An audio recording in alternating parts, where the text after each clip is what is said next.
Chapter 108. To be able to meet the heir of the most mysterious and oldest family in the Federation, and to be able to meet such a young heir who is full of courage and judgment, this is my honor. The middle-aged man didn't seem to have the aura of the anti-government forces in the mountains. Instead, he was like a businessman who gently expressed his respect for the Tai family. I didn't expect you anti-government forces to flatter like the politicians in the Federation, Tai Ziyuan said with slight sarcasm. If it can make you feel better, I don't mind flattering you even louder. Tai Ziyuan looked at the second-in-command of the anti-government forces not far in front of him. He gradually compared the image with the image in the information, but he found that the two images didn't match. No matter if it's the Federation or your organization, it seems that you only have one code name, and that is him. He gradually calmed down and said, but in a conversation, there is always a need for a name. Child Tai, you can call me a mountain man, the middle-aged man said. Tai Ziyuan calmly but firmly shook his head. I don't like this kind of literary name. The middle-aged man smiled and said, then you can call me Zhongcai. Okay, Mr. Zhongcai, I don't want to say things like how stupid you are. You should know better than me how many people in the Federation want you dead. Tai Ziyuan knew that he wasn't facing an ordinary person, but a very troublesome and powerful figure in the Federation. Moreover, this was the first time in his adult life that he truly represented the Tai family in a conversation with the major forces as the heir of the Tai family. Therefore, he was very cautious and said a few more words to buy time for himself to calm down.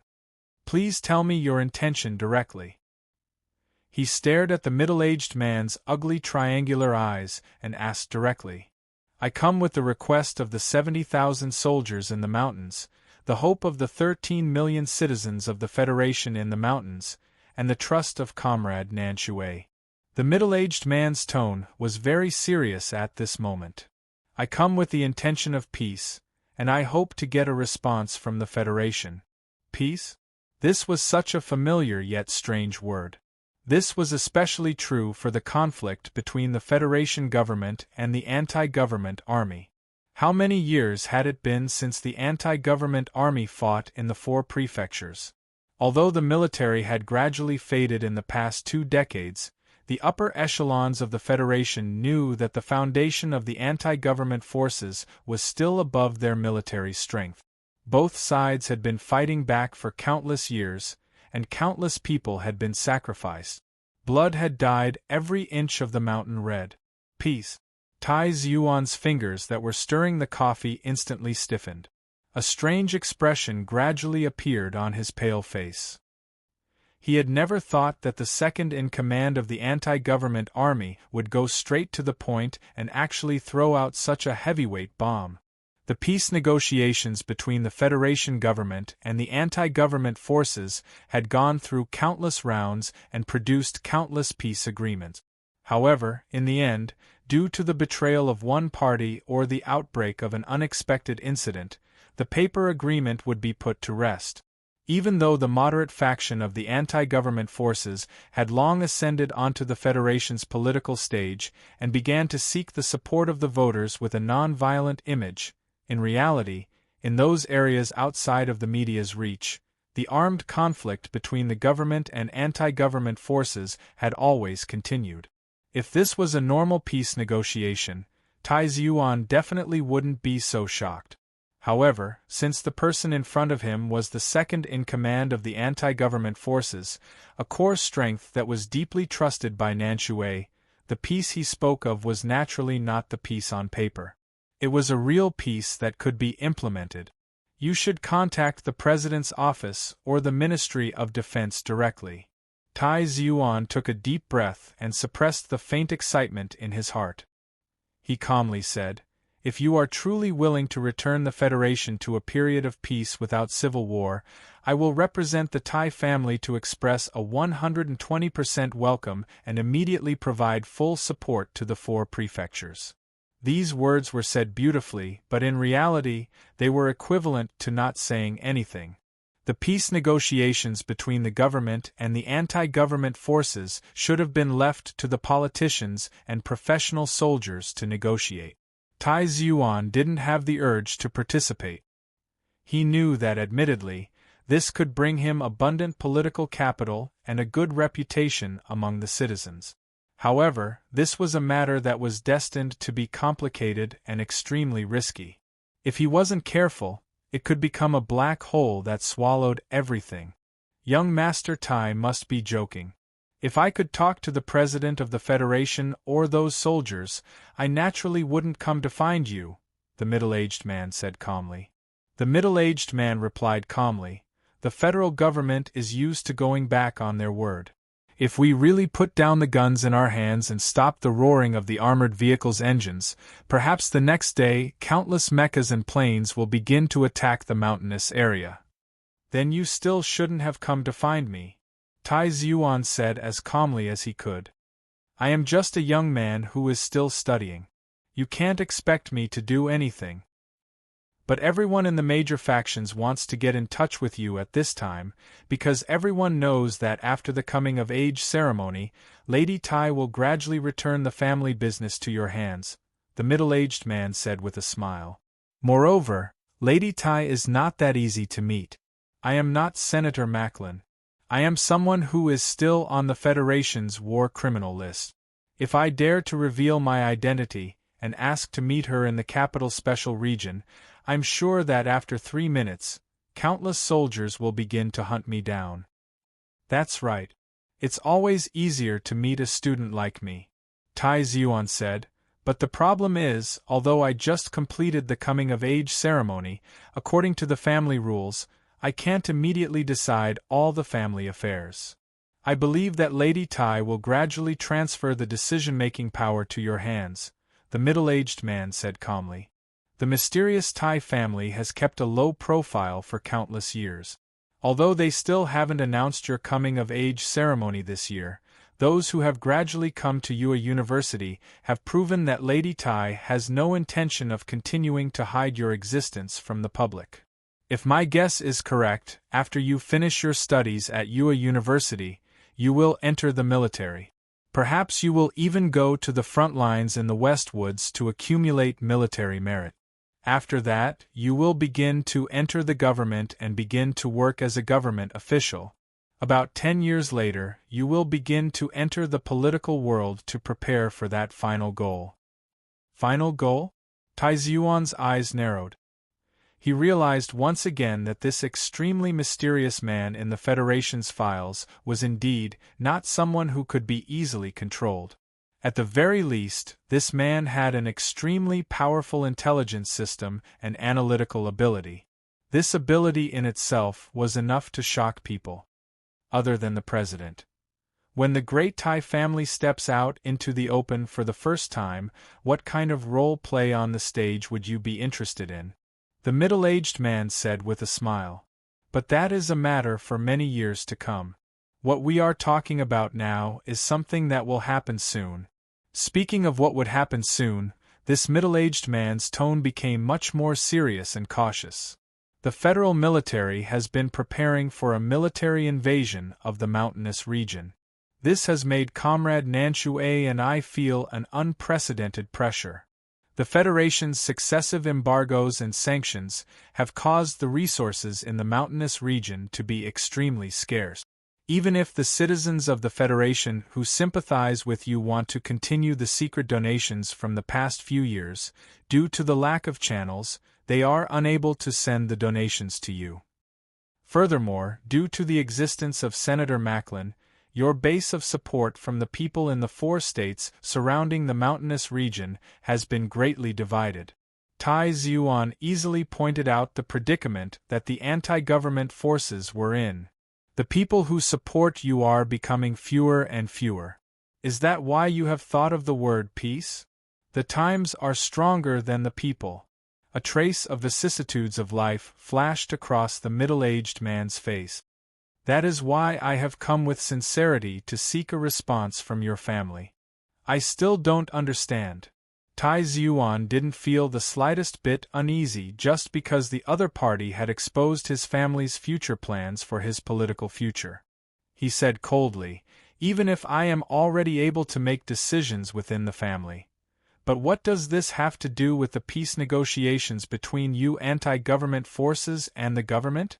I have never denied the family's influence on the Federation's politics, but I have never been arrogant enough to think that I can change the attitude of the entire Federation government."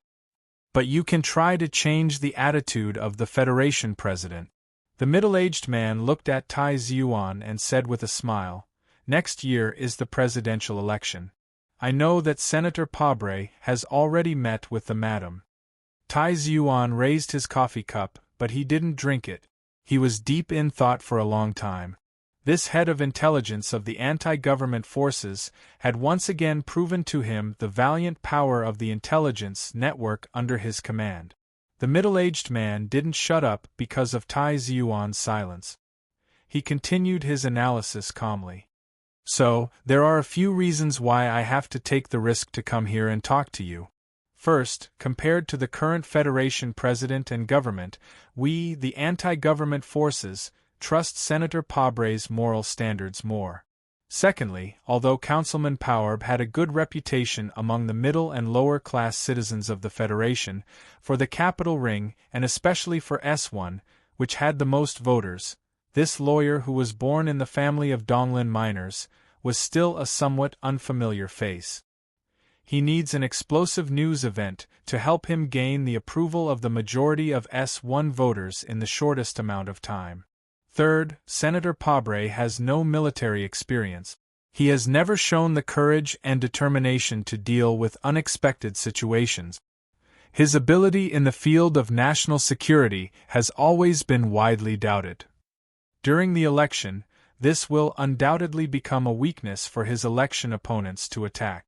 So, we hope that the Tai family can help us, so that we can directly negotiate a grand reconciliation agreement with Senator Pabre." The middle-aged man continued slowly. "We trust the Tai family's demeanor and Senator Pabre's political ethics. Once the agreement is reached, Senator Pabre will also gain wonderful political capital from it, thus ensuring his success in next year's presidential election." It had to be said that this intelligence leader of the anti-government forces was also an excellent lobbyist. At this moment, Tai Zhuan admitted that he was a little tempted, but at the same time, he became more vigilant. This guy from the anti-government forces was actually more experienced than those professional brokers outside of the capital city management committee. This kind of person really couldn't be taken lightly. "What kind of conditions do you want?" Tai Zhuan asked calmly.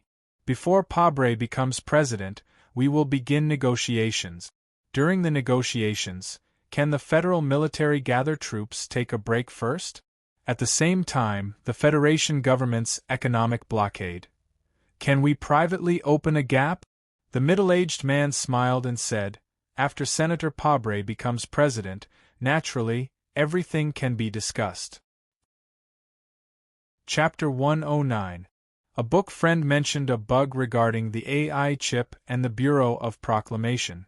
Why would the anti-government army not be caught? Actually, a long time ago, in the chapter when Zhang Xiaoming first appeared, I mentioned this and repeated it many times. The first charter requires one to remain neutral in the internal struggles of the Federation. This is a law. In my setting, it is similar to the status of the anti-government army in current international law. You have to know that the first charter existed long before the Constitution, long before the Federation. There are definitely bugs in the story, but I will try to minimize them. If they are too obvious, I will try to avoid them. P.S. This chapter is 4,000 words long. Today, I will write 3 chapters with 4,000 words. That way it will be 12,000 words. This will make up for the 2 chapters that I owe everyone. Let me report this to my comrades. Thinking that I will soon be debt-free, how nice. I am very serious about asking everyone for monthly votes as encouragement.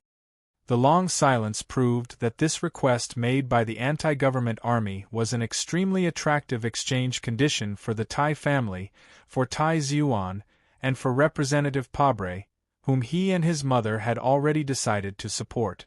Tai Zhuan knew very well that if it weren't for the complicated political environment of the four mountainous states, as well as the increasing military pressure of the hawkish figures in the Federation, the anti-government army led by the leader of Nan Shui definitely wouldn't have taken the initiative to ask for peace. However, he had to admit that even so, the anti-government army still had enough bargaining chips to exchange for the corresponding conditions. During the early stages of the election, Representative Pabre cannot influence the internal decisions of the Federation government. Tai Zhuan broke the silence and reminded the other party.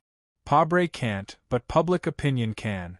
The Tai family's secret influence can, the middle-aged man said calmly. If the citizens of the Federation knew that the presidential candidate Representative Pabre is taking a huge political risk to negotiate peace with us, the ruthless anti-government army, and at this time, the Federation government went against the flow and forcefully launched a military attack against us, they will definitely issue the strongest rebuke to the Federation government. I admit that what you said makes sense. This kind of exchange of benefits is indeed very attractive. After a moment of silence, Tai Zhuan said, "But I can't answer your request immediately. Please give me some time.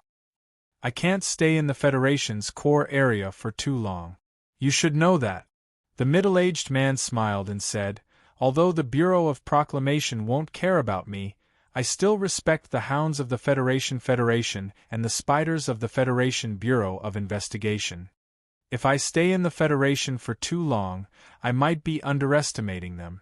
Taizun pushed the coffee cup aside and said with a smile, "Since you've already taken the risk to come here, why can't you take the risk and wait for a few more hours?"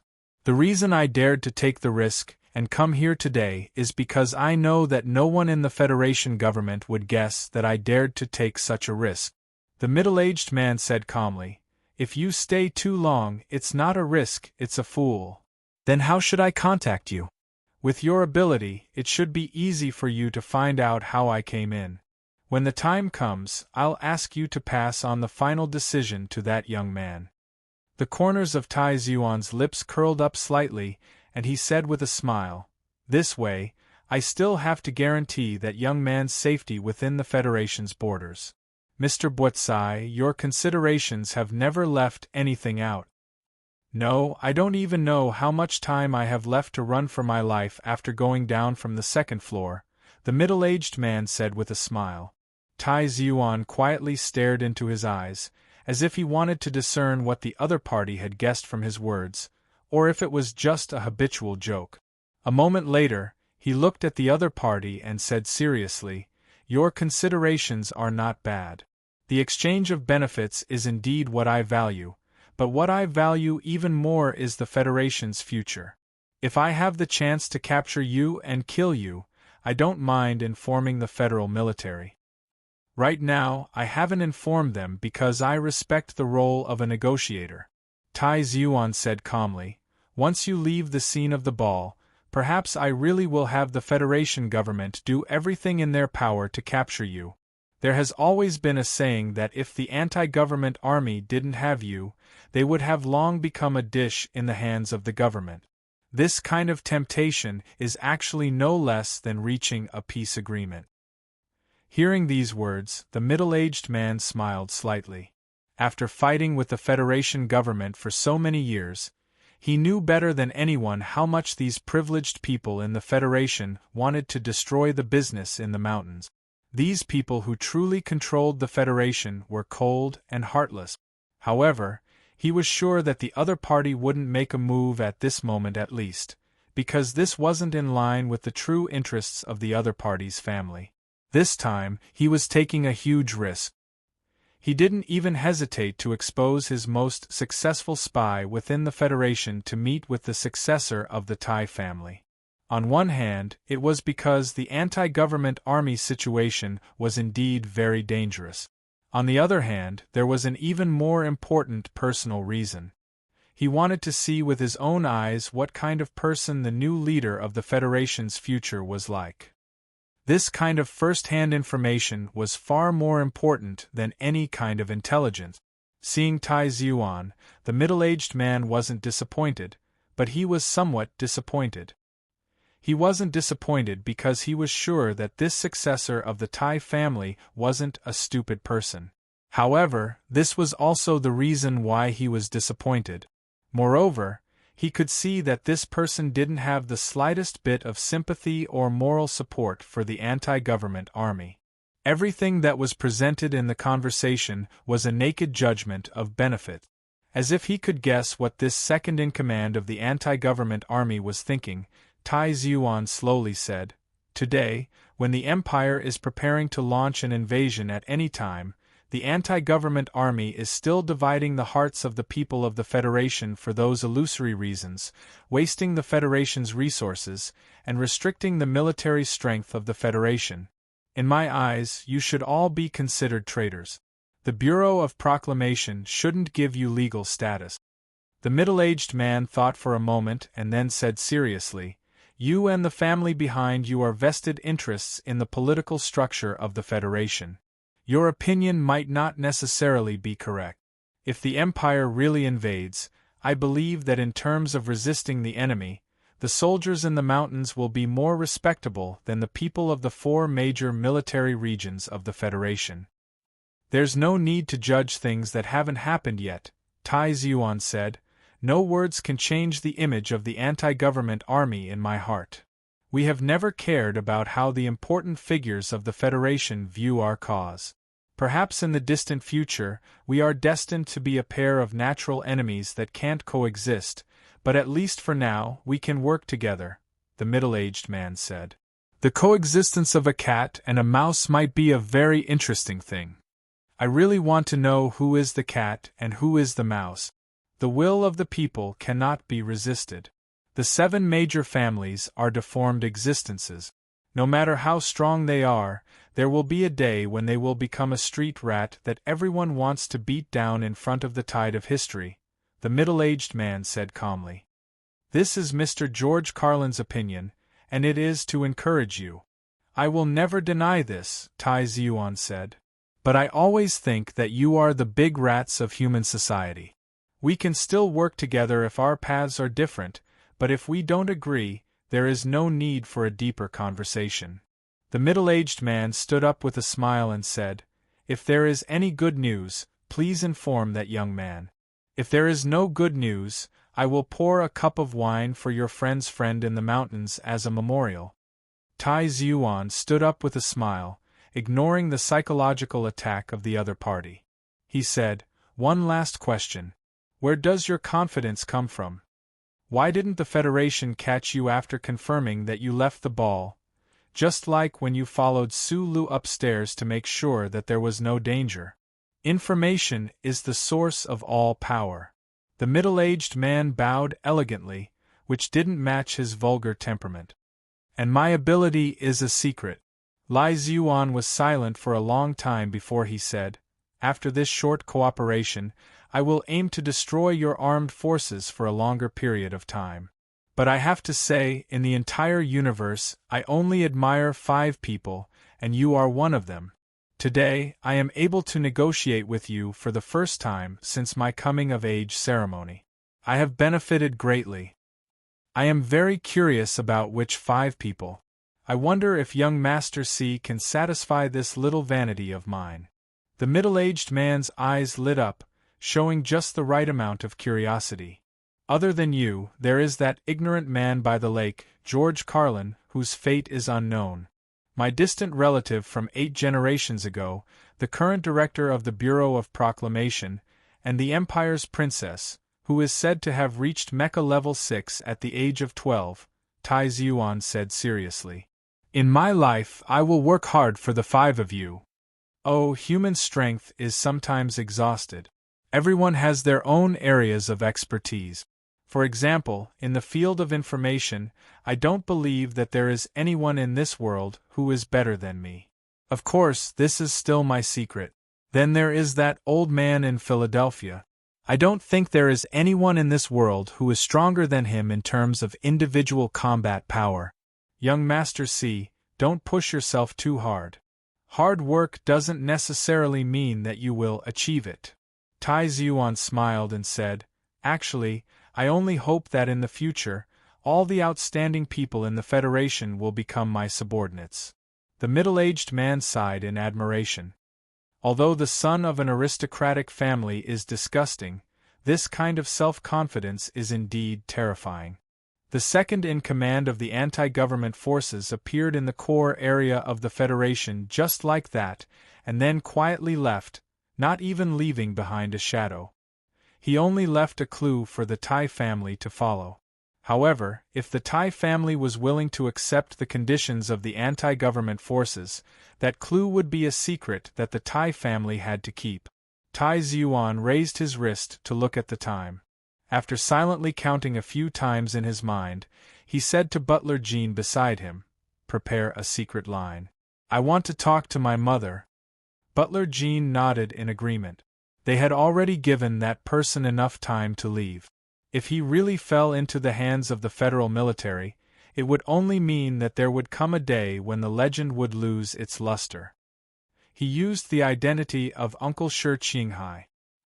After Butler Jean gave the order to his subordinates, he said softly, Shi Qinghai graduated from University 1 and is a very important young official of the Federation's Investigation Bureau. Who would have thought that he was actually a spy for the anti-government forces? I'm more curious about why the most successful intelligence chief of the 37th constitutional era deliberately left Shi Qinghai for us. Tai Zuan closed his eyes and said, Using the life of a spy as a safety valve to test the sincerity of the family doesn't seem to be in line with that person's usual style of doing things. Keep an eye on Su Lu and Shi Qinghai. Tai Zuan's face was expressionless. Ensure that the former is not harassed. Prepare to contact the latter or arrest him. After leaving the ball, Su Lu didn't know that Uncle Shi and Tai Zuan had a very far-reaching conversation. At this time, he was walking among the snowy trees of the university campus in low spirits. He didn't have the self-awareness of a person involved in history at all. He was just a small figure, but this small figure had indirectly caused a small ripple in the great era. Of course, in the current difficult situation, the anti-government forces were willing to temporarily give up the political ideology that they had always believed in. That person even took a huge risk to come to the Federation to negotiate with them personally. Presumably, even if Su Lu didn't exist in this world, they would still do everything they could to find Tai Zuan. But the problem was, if Su Lu didn't exist, then at this ball, it was very likely that Senator Macklin's people or some other forces had beaten them to it. They had persuaded the Tai family and the Tai family's chosen partner, Senator Pabre. A thin layer of snow still accumulated on the grass by the Rose River. It glowed faintly under the moonlight. In his suit, Su Lu felt a sliver of cold. He blew on his hands, but wasn't worried that he would catch a cold. Ever since he had started practicing that strange set of movements with the uncle, it seemed that it was very difficult for him to get sick. His gaze shifted from the two moons above his head to the east, and he saw that familiar female apartment building. The plum garden was still there, but Su Li's heart was unusually calm. He knew that Zhang Xiaoming had a secret, but if the other didn't want to tell him, he wouldn't want to investigate further. The inside of his GU suit was filled with cold sweat. After finding out about Tai Zuan's shocking identity, Su Li's emotions were very complicated. That conversation from before had made him very nervous. He stubbornly maintained his calm in front of the other just to preserve his little bit of self-esteem. Even if the self-esteem of a small figure was somewhat pitiful in front of a person with special privileges in the Federation. For the time being, he didn't dare to go to Area H1. Although everyone thought that the person inside the Black Mecha was Tai Zuan, Su Lu still didn't dare to take the risk. At this time, it was already late at night. He suddenly found that he had nowhere to go, but he didn't want to go back to his room in the pear garden. Only now did he understand that after escaping from the Eastwoods district to the Capital Ring for a year, he was still just a lonely and pitiful fellow. Right at this moment, he suddenly saw that on a remote embankment by the cold Rose River there was a smear of red that burned like fire in the night. It was flashing incessantly in the cold wind. It was Zhou in her red suit. There was an orphan girl by the night river. Although Su Lu loathed the character of the Zhou siblings, he still couldn't help but worry when he saw this scene. He walked quietly in the direction of the embankment, afraid that he would startle the other and cause the other to do something crazy. However, before he could get close to the embankment, he saw a very familiar figure dashing out from the frosty grass outside the embankment and pouncing directly on the red suit. In the distance, the sounds of Zhou struggling, cursing in a low, angry voice, and crying could be heard. Chapter 110.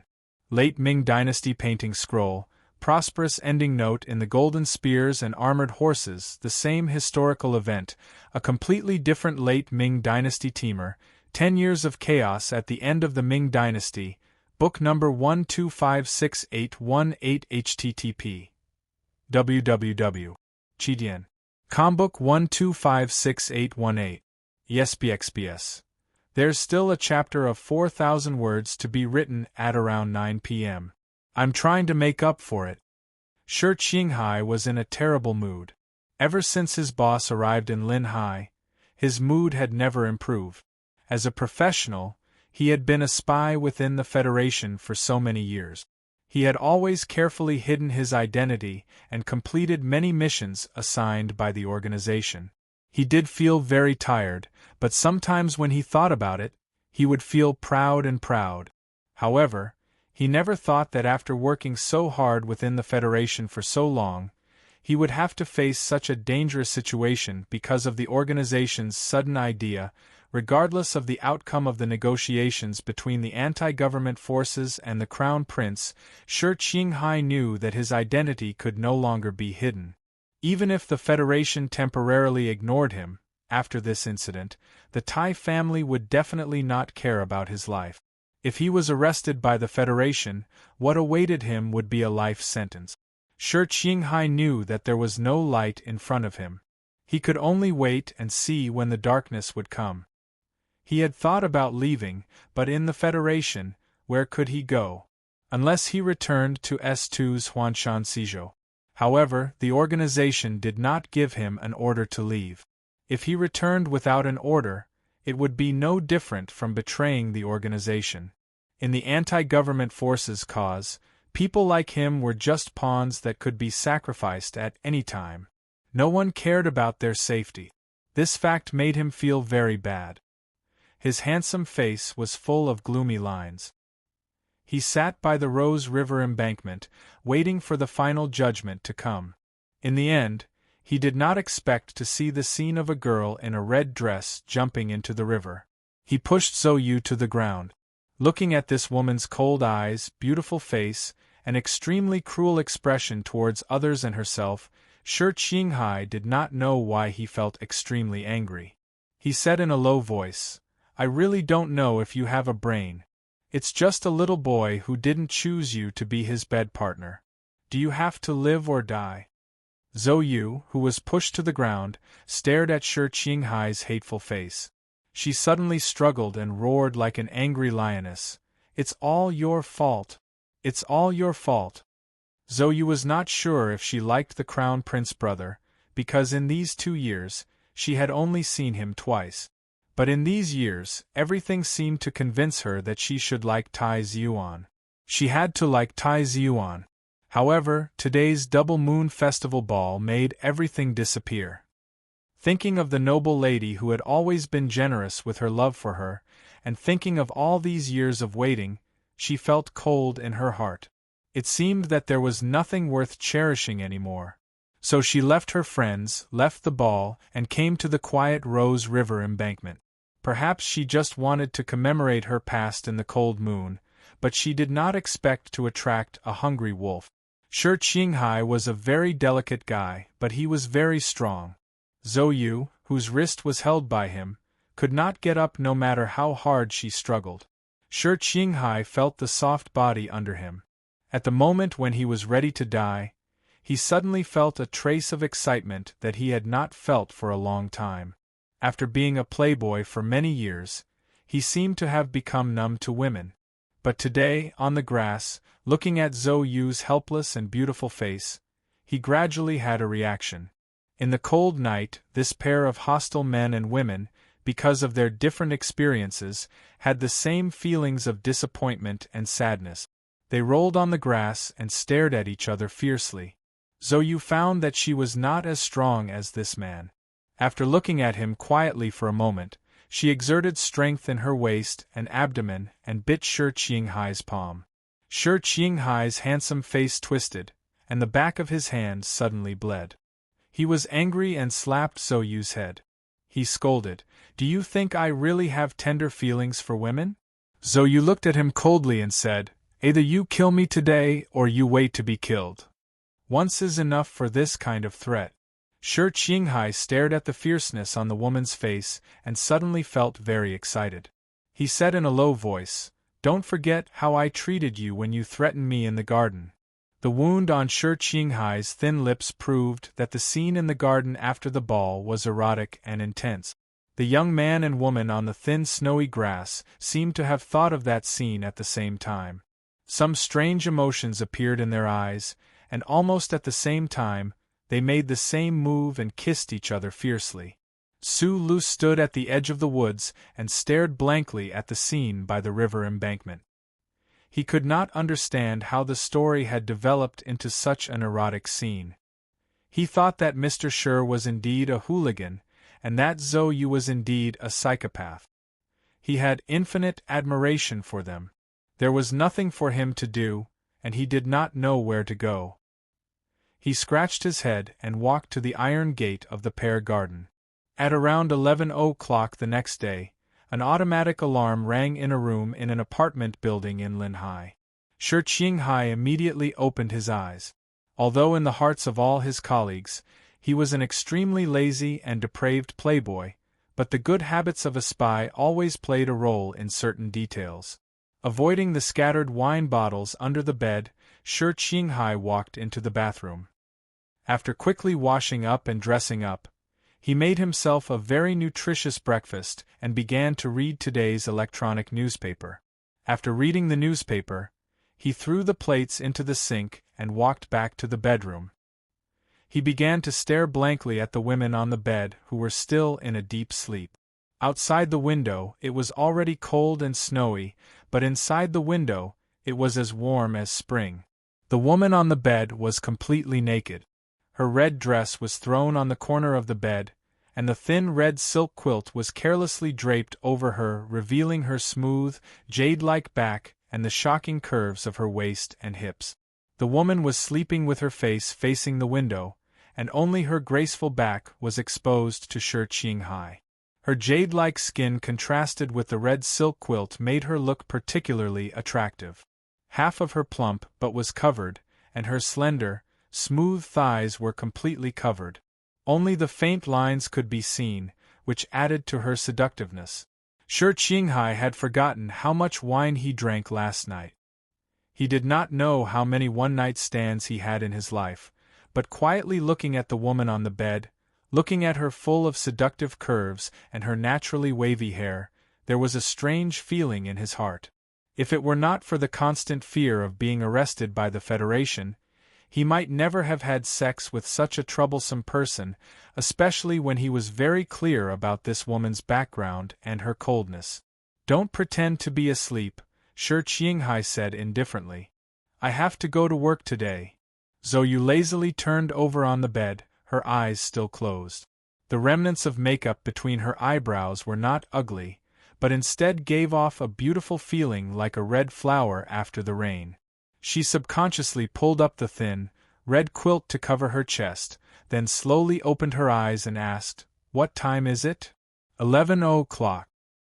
Hearing Zhou Yu's somewhat hoarse voice, Shi Qinghai, the playboy, actually felt a little shaken. He thought of the madness last night, and the woman on the bed who seemed to be lewd, but was actually a little inexperienced. At the beginning, it was hard, but at the end, it was a river. Zhou sat up on the bed, turned around, and began to put on her clothes. She slightly lowered her head and said indifferently, "Don't let anyone know what happened last night." "I think so too," Shi Qinghai said calmly. Zhou's back slightly stiffened. After a moment, she said, "Don't say you know me in the future." "That's what I think too." Shi Qinghai's reply was still as calm and cold as ever. Zhou put on her clothes and walked to the door of the apartment. Then, without any warning, she burst into tears. Her tears washed over her face like rainwater, turning the remnants of the makeup into a field of flowers, a field of flowers. Shi Qinghai looked at her quietly. He knew that this woman was not crying because of his attitude. Maybe she was crying because of something that she herself did not fully understand. He knew that Zhou was really crying, heartbreakingly, desperately, crying for the past, crying for the past, crying for herself, crying for others. This rogue official of the Investigation Bureau of the Federation knew women very well. Even when women were crying, they would care very much about whether they looked good or not. Only when they really treated themselves like a broken pot, would they grimace, with snot bubbles coming out of their noses, and contort their facial features in pain, just like Zhou at this moment. "Don't cry.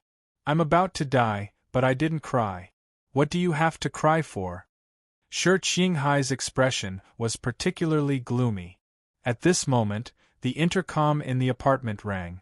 Shi Qinghai picked it up and noticed that the red light was coming from the intercom. This meant that it was a secret call from an unknown line, and that it had gone beyond the legal monitoring of the Investigation Bureau. After a moment of silence, he picked up the phone. Then, he heard a strange voice. "The initial plan has been reached. We need more details." After this sentence, the phone was abruptly cut off. Shi Qinghai's expression became more and more solemn. At this time, he still did not know the details and results of the negotiation between the middle-aged man and the crown prince last night. However, this phone call indicated that the negotiation seemed to have been successful, and that he did not have to start running away immediately. The work began. Shi Qinghai put down the phone and took a deep breath. When he turned around, he found that the girl in red had already disappeared.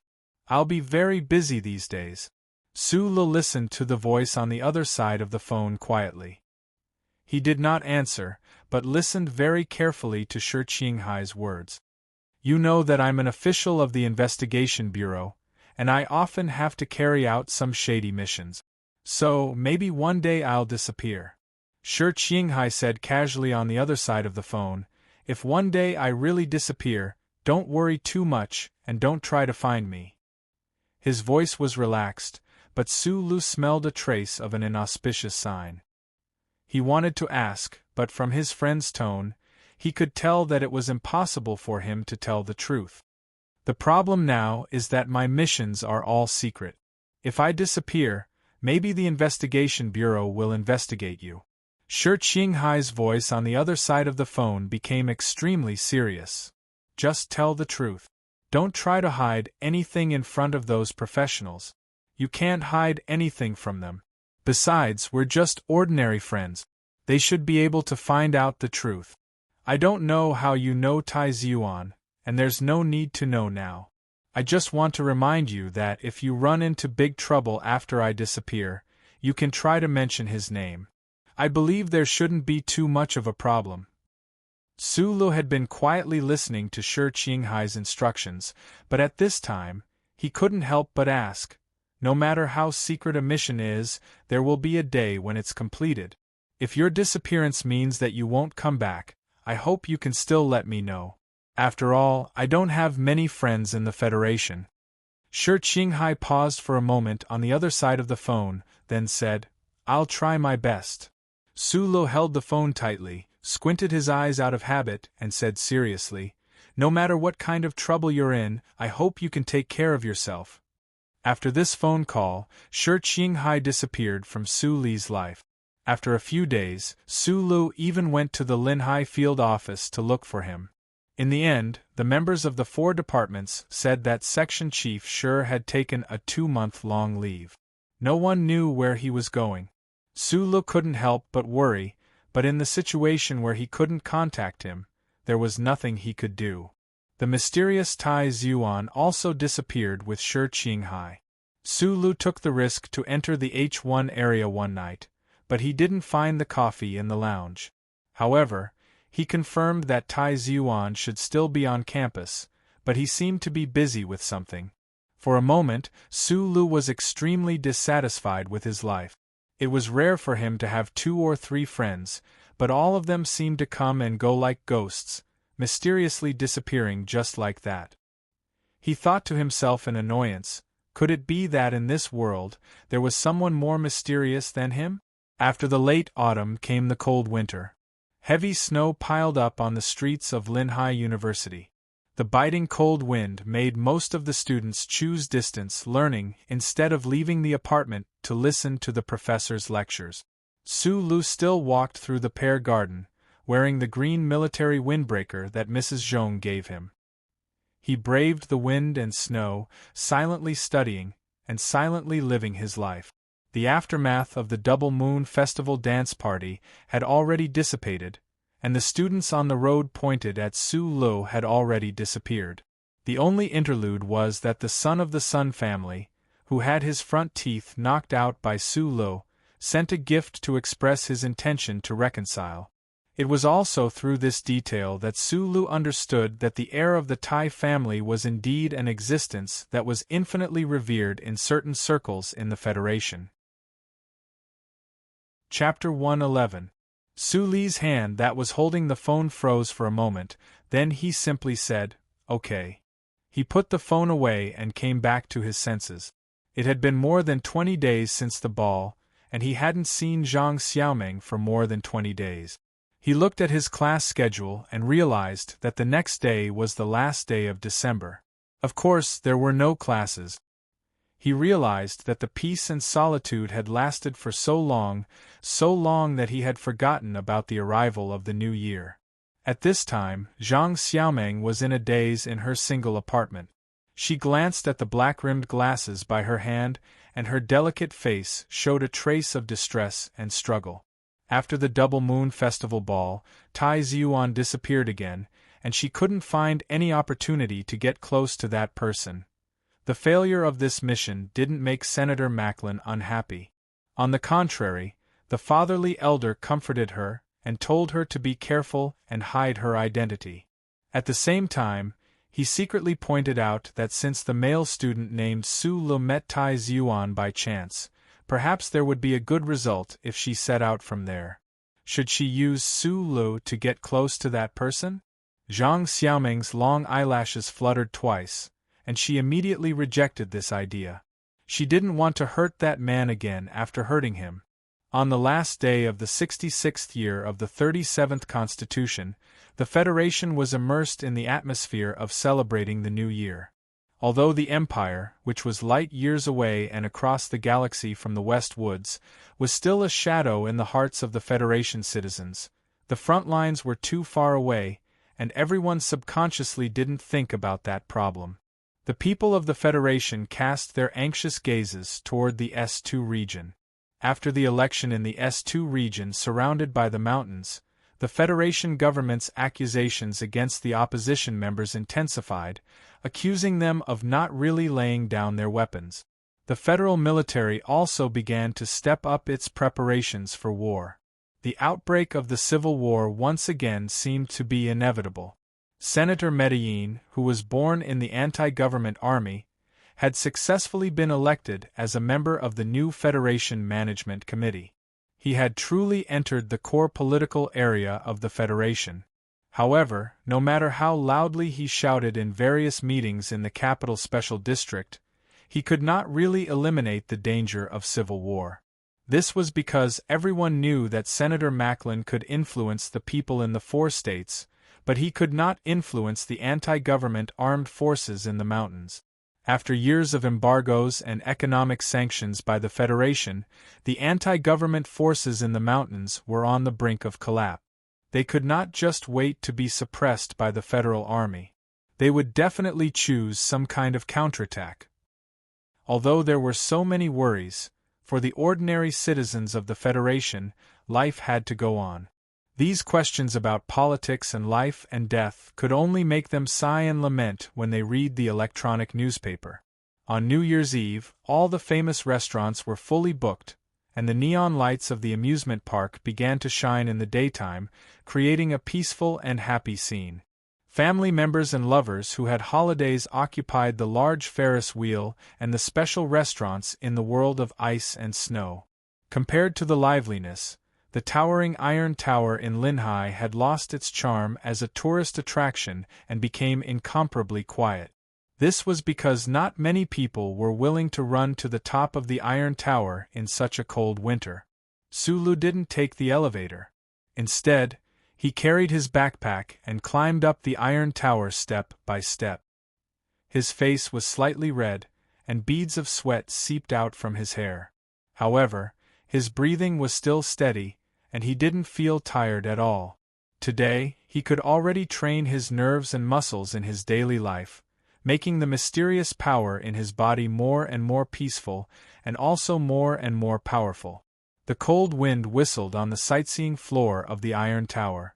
The orange-colored lights were pulled into lonely lines, nestled on the cold metal body. There was no one, only a girl in a dark brown windbreaker by the railing in the distance. She was holding her chin and looking at the city scenery of Linhai in a daze. She wore a cute velvet hat and pink glove. Her long eyelashes blinked in the cold wind, but as if she did not feel the cold, she just quietly looked outside the railing. Sulu was a dozen meters behind her, quietly looking at her, somewhat lost in thought. They had not seen each other for a few days, but when they met again, his state of mind returned to the original situation, incomparably calm and happy. "You're here." Zhang Xiaoming turned around and smiled at him. Sulu walked up and gently smiled. He took off the backpack on his back and threw it at her feet. Standing beside her, he followed her gaze and looked outside the railing. He saw a few clouds floating in the snowless sky, and on the roofs of the buildings in Linhai, there were traces of ice and snow left from this winter. The whole city was in a New Year's atmosphere, but he still felt a little lonely. The scenery here is not very good. Sulu imagined the girl's mood when she looked here and said, "Why did you want to meet here?"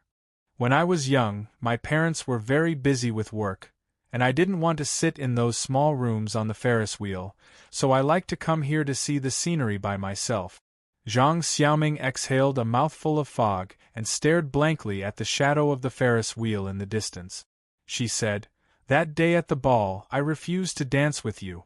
I hope you don't mind." "I said that day, I don't know how to dance." Sulu still narrowed his eyes and looked at the gray sky. He said, "If you still want to say sorry today, I think it's meaningless. Although I have never been in love, I know there is no right or wrong in this kind of thing." "You've changed a bit." Zhang Xiaoming suddenly turned her head to look at him and laughed. "That time in front of the teaching building, you were much more eloquent than you are now." Sulu also thought of that conversation and said with a smile, "Back then, I saw things too simply." He turned his head and quietly looked at the light flowing in Zhang Xiaoming's eyes. He noticed that she was not wearing her black-rimmed glasses today. He said softly, "Until today, I still think things are very simple. It's just that, other than me, people in this world always have a habit of making simple things very complicated." Zhang Xiaoming did not expect to hear this. She lowered her eyes and fell into deep thought. After a long time she said softly, "Maybe it's because I am a very complicated person and you are a very simple person. No, you are a very simple person, but you want to do very complicated things." Su Li's hand was holding the railing, and he felt that the railing was as cold as ice. He withdrew his hand and exhaled. He asked, "What is your secret?" Zhang Xiaoming was silent for a long time.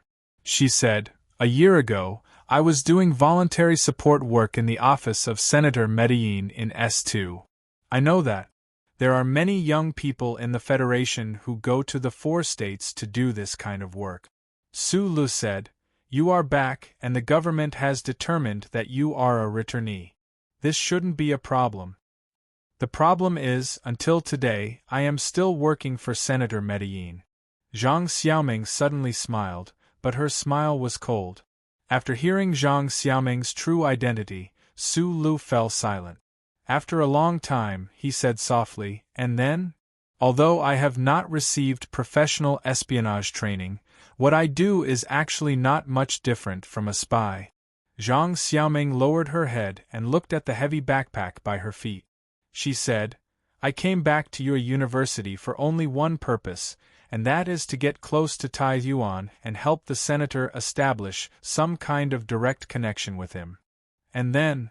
Zhang Xiaoming looked at him with slight surprise. She continued, "Other than the Double Moon Festival Ball, I have no other way to get close to the mysterious heir of the Tai family." "Oh right, you might not know his true identity yet." Su Lu shook his head and stopped this question. He asked calmly, "And then?" No matter what Zhang Xiaoming said, Su Lu only replied with 3 words, "And then?" Zhang Xiaoming looked at him quietly. She took off a pink cotton glove from her hand and put it on his hand.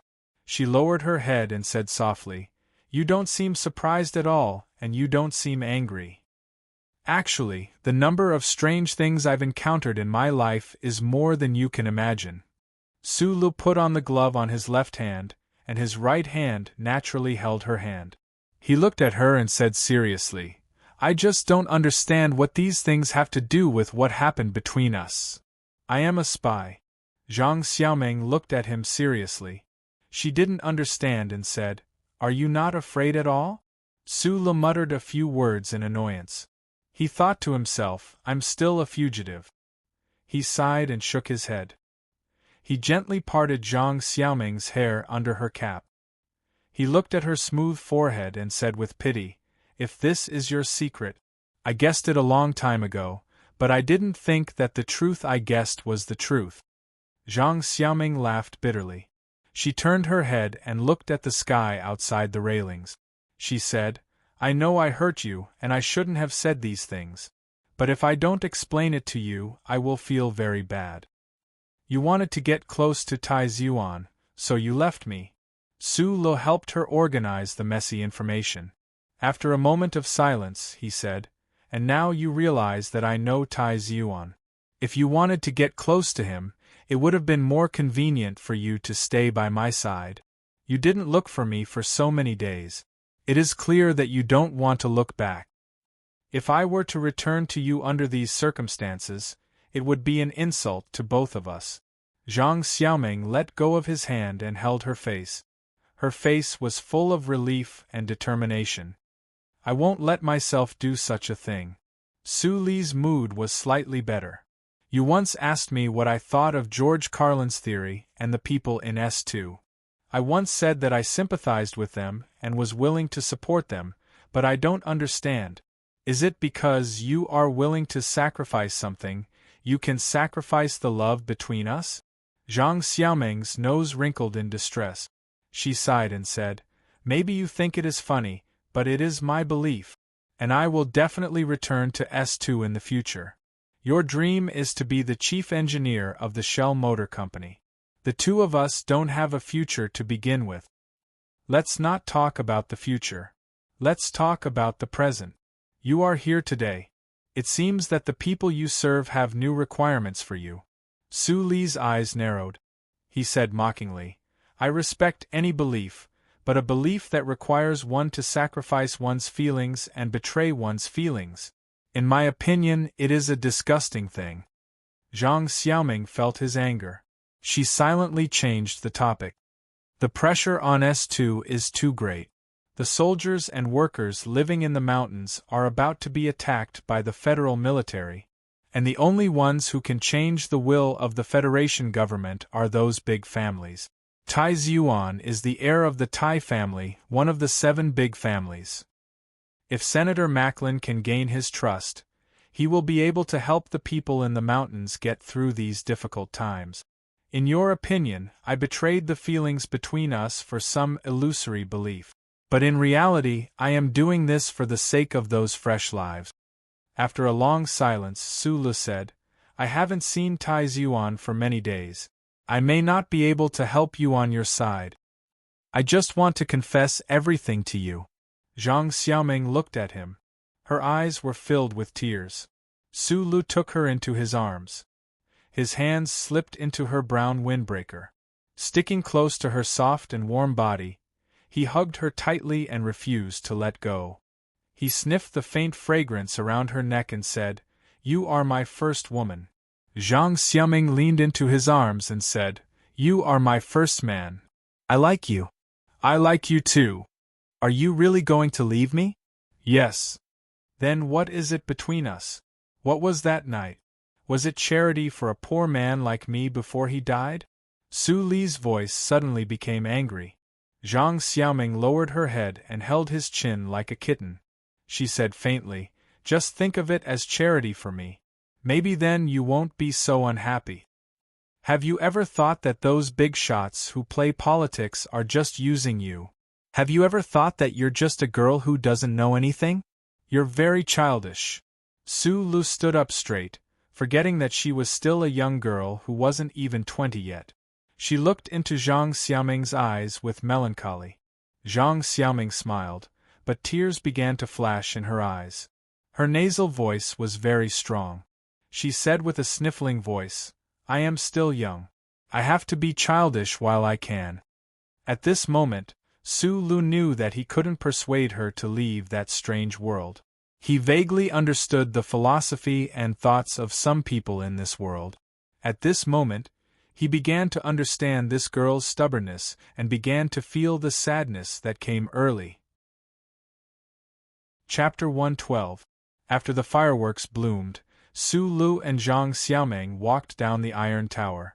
The stairs were so long, but the two of them hoped it would be longer. Just as the New Year bell rang, they warmed each other and held hands like a real couple. They strolled along the bustling streets of Linhai, not thinking about anything. When they walked in front of the big holographic screen at the intersection of the city center with freshly baked bread in hand, it was the last-minute countdown of the 66th year of the constitutional calendar. There was a sea of people at the intersection of the street. Young people with excited and praying expressions were watching the constantly changing numbers on the holographic screen. Su smiled. He glanced at Zhang Xiaoming in his arms and said, See?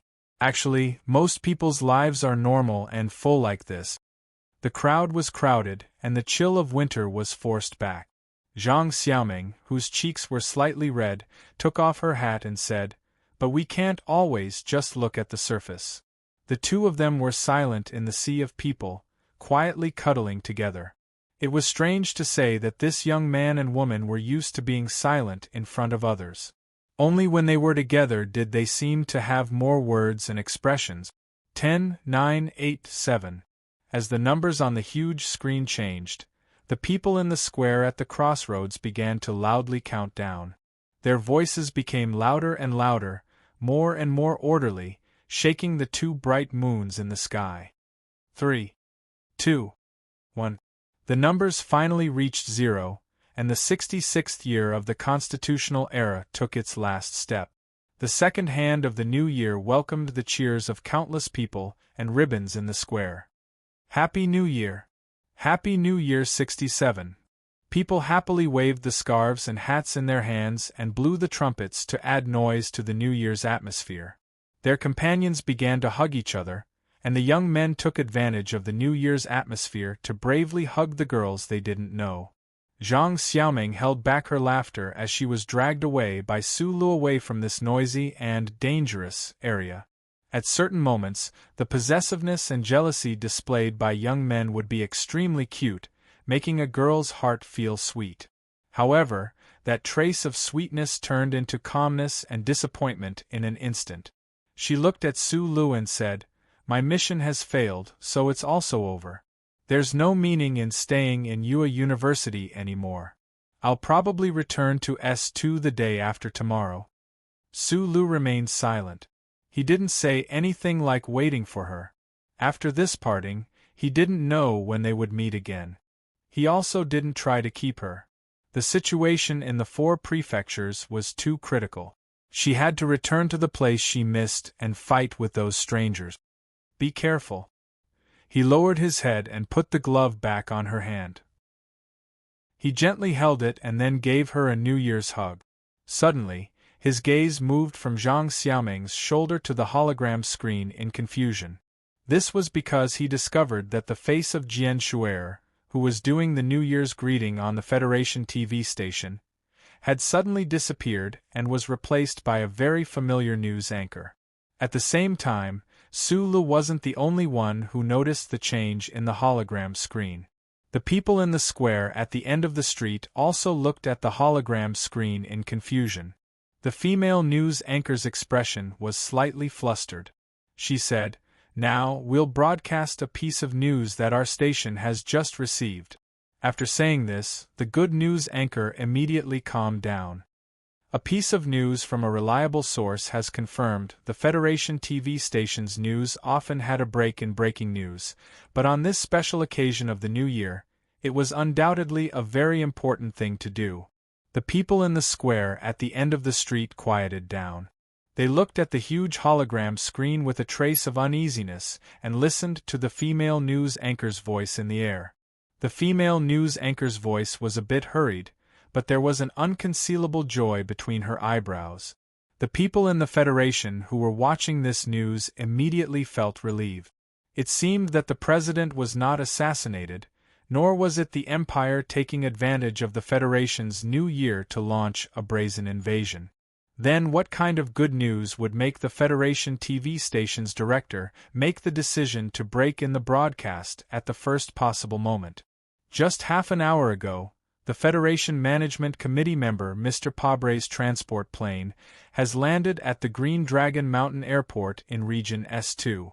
The Green Dragon Mountain Airport is the only air passage between Green Dragon Mountain and the outside world. Currently, it is still under the control of the anti-government forces. The following is the image that our station has just received. The people in the square at the end of the street looked at the hologram screen in disbelief. They saw a tall man wearing a gray windbreaker, under the protection of several aides, walking down the gangway of a shabby transport plane. And below the transport plane, several leaders of the anti-government forces greeted him with a serious expression. The tall man's face was a bit dark, the lines of his face were as sharp as a knife, showing this person's resolute character. His lips were a bit thick.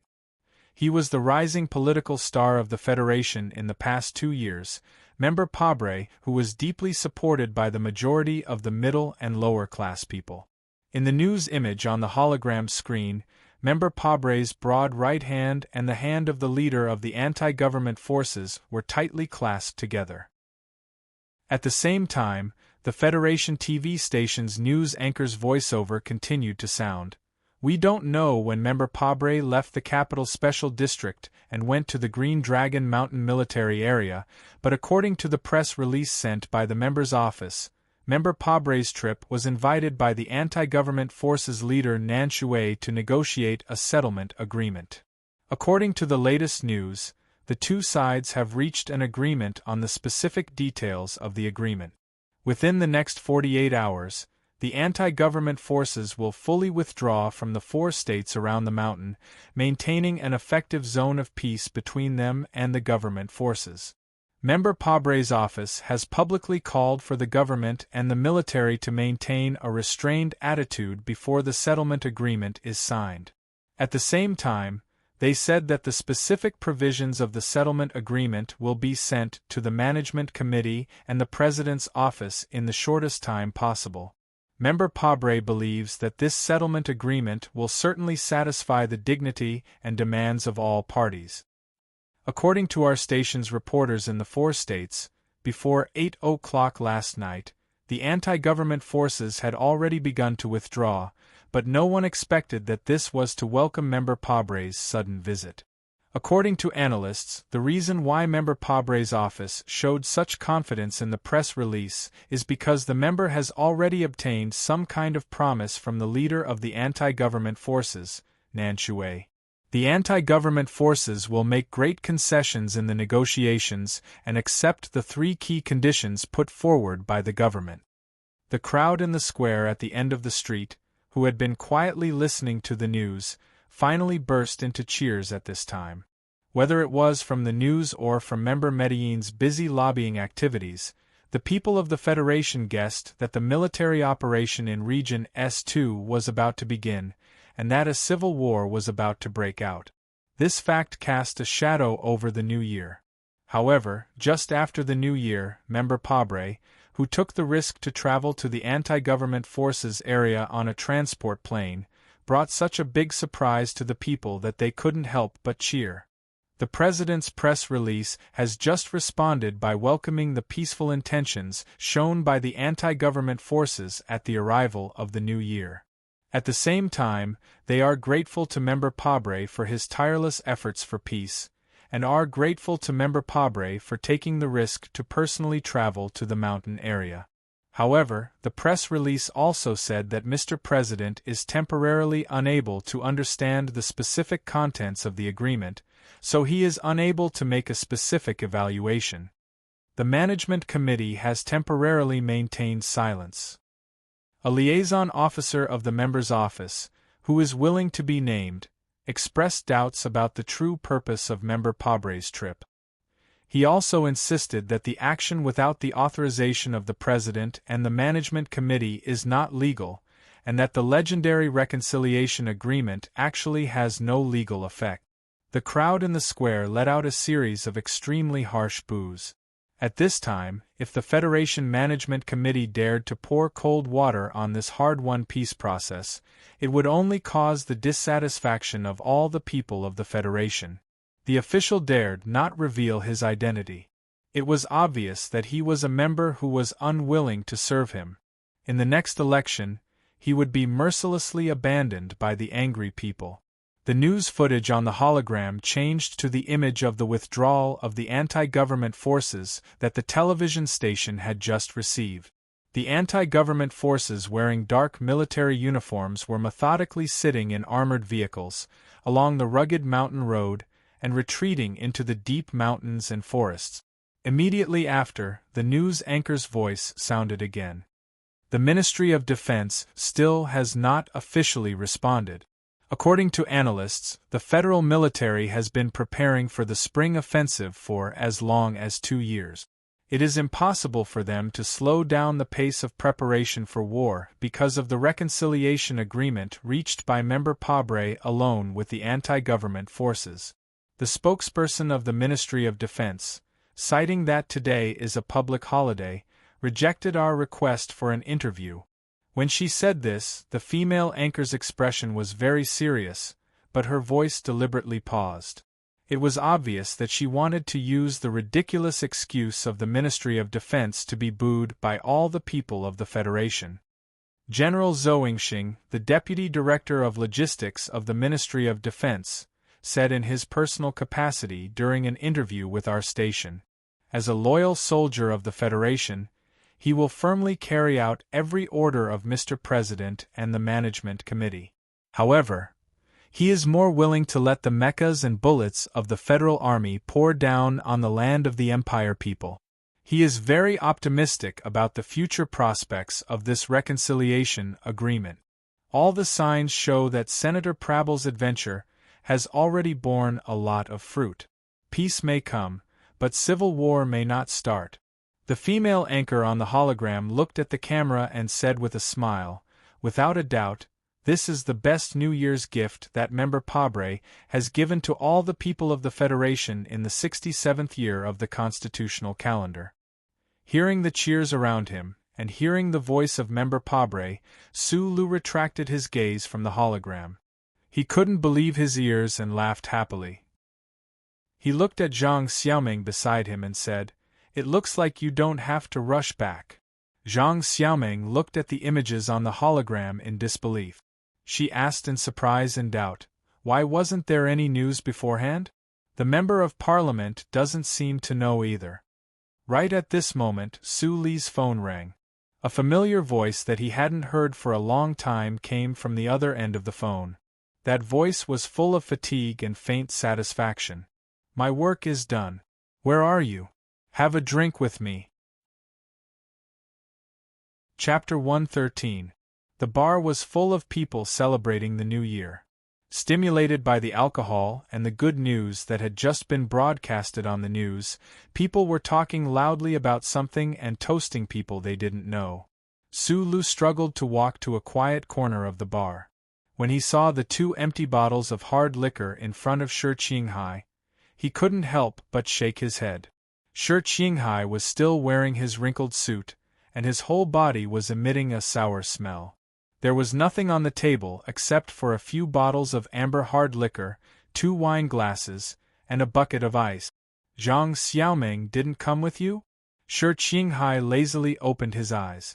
Although he had already downed 2 bottles of hard liquor, the eyes of this yuppie-looking official from the Bureau of Investigation were still clear and bright, without a trace of drunkenness. Su Lu admired Shi Qinghai's alcohol tolerance the most. He sighed and poured himself a thin layer of alcohol, but added 7 ice cubes. He replied, "She had a party at home today, so she went back first." In fact, Zhang Xiaoming didn't want to go back to that stale home where she only knew how to socialize in high society. However, she had confessed to Su Lu that she was a spy, so naturally, Su Lu wouldn't bring her to meet Shi Qinghai. After all, Shi Qinghai was an official from the Bureau of Investigation of the Federation. Thinking of Zhang Xiaoming, Su Li's expression gradually froze. He couldn't completely understand what was on the girl's mind. "We haven't seen each other for a few days. Why did that woman come back to you?"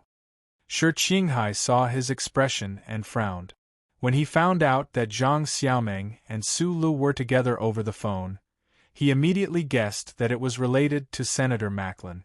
Thinking that the female student might want to get close to Tai Zhuan by returning to Su Lu, he couldn't hide the disgust in his heart. He said coldly, "Did you forget what happened before the ball?" Su Lu smiled honestly. Although he couldn't guess what Shi Qinghai was worried about, he could tell that he was concerned about him. He avoided the question and said, "Let's talk about you. What kind of secret mission made you leave for so long? I went to the 4th department to look for you, but even your staff members didn't know where you were." "Well, since it's a secret mission, of course those little bastards wouldn't know." Shi Qinghai raised his eyebrows and said proudly, "Nominally, I just took a 2-month leave and went to the tropical south for a vacation." "Since that's the case, of course you can't tell me about the mission," Su Lulu said. Shi Qinghai shrugged and silently agreed. He lay on the sofa comfortably and drank while watching the TV in the bar. The TV screen was still repeating the breaking news.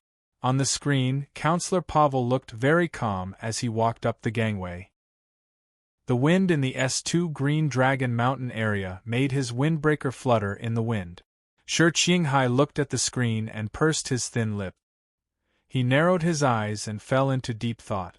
In the past few days, he had been very busy. The communication between the Tai family and the anti-government army was all done by him alone. He had to negotiate the conditions, send the information back and forth, and clash of wills. It was very tiring for him.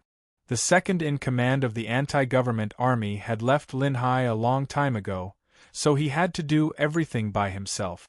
He used a secret channel and devoted himself to this shocking behind-the-scenes deal. Not only did he have to avoid the attention of the Federation government, but he also had to avoid the surveillance of the Tai family. The pressure was as heavy as a mountain. It was so heavy that he almost couldn't breathe, and he didn't even have time to take a shower. Now that everything was over, and both parties had reached an agreement, the past few days of hard work and tension seemed to have exchanged for a good result. Looking at Senator Pabre, whose face was as dark as iron, on the screen, he suddenly felt a little exhausted. "Did you know? This guy who looks like a rock on the screen will become our president next year." Shi Qinghai put down his wine glass and lit a cigarette. He took a deep breath and sighed in satisfaction. He bitterly added in his heart, at least before this guy is officially elected president, I should be safe in the Federation. Looking at Senator Pabre shaking hands with the leader of the anti-government army on the screen, Shi Qinghai was amazed by the influence of the Tai family in the Federation. Choosing to make Pabre appear in front of all the Federation citizens during the new year in the form of a breaking news event, it had to be said that this was a way to maximize the benefit. But the key was that the Tai family had to have this kind of control over the media, as well as the ability to judge the countless factions within the Federation government. Only then could this news event catch everyone off guard. If the citizens of the Federation could really get rid of the shadow of the Civil War, then they would definitely remember for a very long time that when everyone was celebrating the New Year, a distinguished senator of the Federation took a great risk and secretly went to the mountainous area controlled by the anti-government army and reached a peace agreement with the anti-government army. From today onwards, it would be very difficult for people to forget the moment when Senator Pabre, wearing a trench coat, walked down the gangway of the transport aircraft with a calm expression. It's this year. Su Lu reminded Shi Qinghai that it was already past 12 o'clock. He shook his head and said, although I also like Senator Pabre very much, the political aspect is too far away from us. I don't know if he can successfully get elected. Trust me, he is already the president. Shi Qinghai smiled a little tiredly. He thought to himself that if Senator Pabre still couldn't grasp this opportunity under such a wave of public opinion, then it could only mean that the higher-ups in the organization and the Tai family had all misjudged him at the same time. At the same time, he also thought that the ordinary citizens of the Federation only saw this scene on the news today, but they didn't know that in order for this to happen on time on the New Year, the two parties involved in this incident had secretly negotiated many times. In the end, they were able to sign the agreement in the end. The ordinary citizens also didn't know how much inside information was hidden behind this seemingly legendary senator's journey of reconciliation. Shi Qinghai knew all of these inside information because he was the person involved. He quietly looked at Su Lu and thought about the conversation at the Double Moon Festival ball. He thought about how his good friend in front of him would probably never know about the important role he played in this incident, and he couldn't help but smile slightly.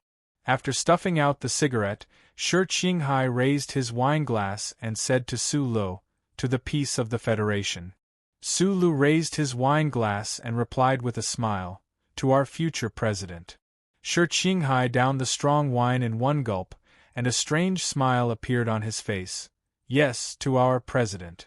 The busy workers had already left, and the light screen connected by the optical fiber had also been dismantled and was ready to be transported away. Tai Ziyuan stood on the second floor and looked down at the empty hall, but it was as if he could still see the computer light screen that displayed the important information of the major forces of the Federation, and the workers who were responsible for determining the specific links and analyzing the reactions of all parties after the incident. This was a villa on the outskirts of Linhai, and it was the property of the Tai family. In the past few days, this villa had become a temporary decision-making room, specifically responsible for dealing with the negotiations with the S2 anti-government army. In the past few days, the light screen was always on, and the workers were always busy, walking as if they were running. Tai Ziyuan's lips slightly curved, and he smiled. After the coming-of-age ceremony, he finally had full authority. For the first time, he truly began to independently handle a major event that could affect the entire Federation. Under the close supervision of Lady Tai, with the help of countless workers from the family, and after many days of exhaustion, he was finally satisfied to see that his work had a good result. He only saw the news on the light screen once, but he saw the news 4 minutes before anyone in the Federation, and even the president. This was because this piece of news had passed his review and was sent to the news department of the Federal Television Station. The Federation TV station was the national TV station, and no company, no tycoon, not even the legendary Seven Families had the ability to completely control it. But countless forces would try to reach out their hands in the Federation TV station. And the Thai family, who had always been low-key and steady, was the most important news department of the Federation TV station, and had the most powerful influence. Tai Zhuan held the railing with both hands, and recalled the scene in his mind. He was very satisfied with Mr. Pabre's performance in front of the camera. He believed that in the near future, Mr. Pabre's campaign office would definitely choose that scene as the most important poster cover and paste it all over the Federation streets, to win him countless votes. Thinking about this, the youth couldn't help but smile, and he was very satisfied with his work these past few days. The negotiations with the anti-government forces were exceptionally difficult, because the other party was still unwilling to give in to the three most important conditions proposed by the Federation government. And if Tai Zhuan couldn't convince the other party to give in, then even if he reluctantly signed the agreement, he was afraid that in front of the president and the management committee, he wouldn't be able to get a shred of approval. The negotiations continued until the last moment. At that time, Mr. Pabre had secretly boarded the Thai family's private spaceship and arrived at the mountainous 4 states of Region S2. That inconspicuous transport aircraft was already full of fuel, and the old-fashioned engine was already roaring, but the two parties in charge of the negotiations still hadn't reached an agreement. Reaching an agreement was very important, but the timing of reaching an agreement was actually even more important. Both parties knew very well what it meant for Mr. Pabre to choose the time of the new year, so the anti-government forces kept delaying it, inevitably because they wanted to use the time to exchange for benefits. In the end, it was Mr. Pabre himself who spoke from under the transport aircraft. If the anti-government forces still insisted, then he would rather take the risk of becoming a laughingstock in the political world after the matter was exposed and return to the capital directly on the spaceship. It was precisely through this small interlude that Tai Zhuan once again confirmed that his opinion of Mr. Pabre was correct. This Mr. Pabre did indeed have the sincerity and persistence that was rarely seen in the Federation's political circles. Tai Zhuan was very willing to see such a person become the president of the Federation. "Young master, we should be leaving." Butler Jean walked up behind him and quietly looked at his side profile, smiling slightly. He knew very well what kind of satisfaction and tiredness a young man would feel after completing such a political operation on his own for the first time. "Yeah, I can finally relax." Tai Zhuan sighed and said, "What's my schedule for tomorrow?" Chapter 114. Does anyone know my itinerary for the next day? No. Tai Zhuan looked at Steward Jean and said with a smile, "If that's the case, where is the danger coming from?" According to the internal analysis of the Federation Investigation Bureau, under the current circumstances, the families supporting the presidential candidates should be angry enough with the young master. "It's all just speculation," Tai Zhuan said. "In a few months' time, I'll be leaving Yue University and heading to the West Woods for military service. Don't tell me you still expect me to be surrounded by bodyguards from my family while I'm in the military camp?" On the first day of the 67th year of the constitutional calendar, the snowstorm in Linhai University town raged as usual, covering the entire large city group in snow and ice. Families celebrating the new year were happily shopping on the streets, while students who lived alone in other places were more used to hiding under the warm blankets of their apartments and playing games. However, this habit was broken by a concert this year.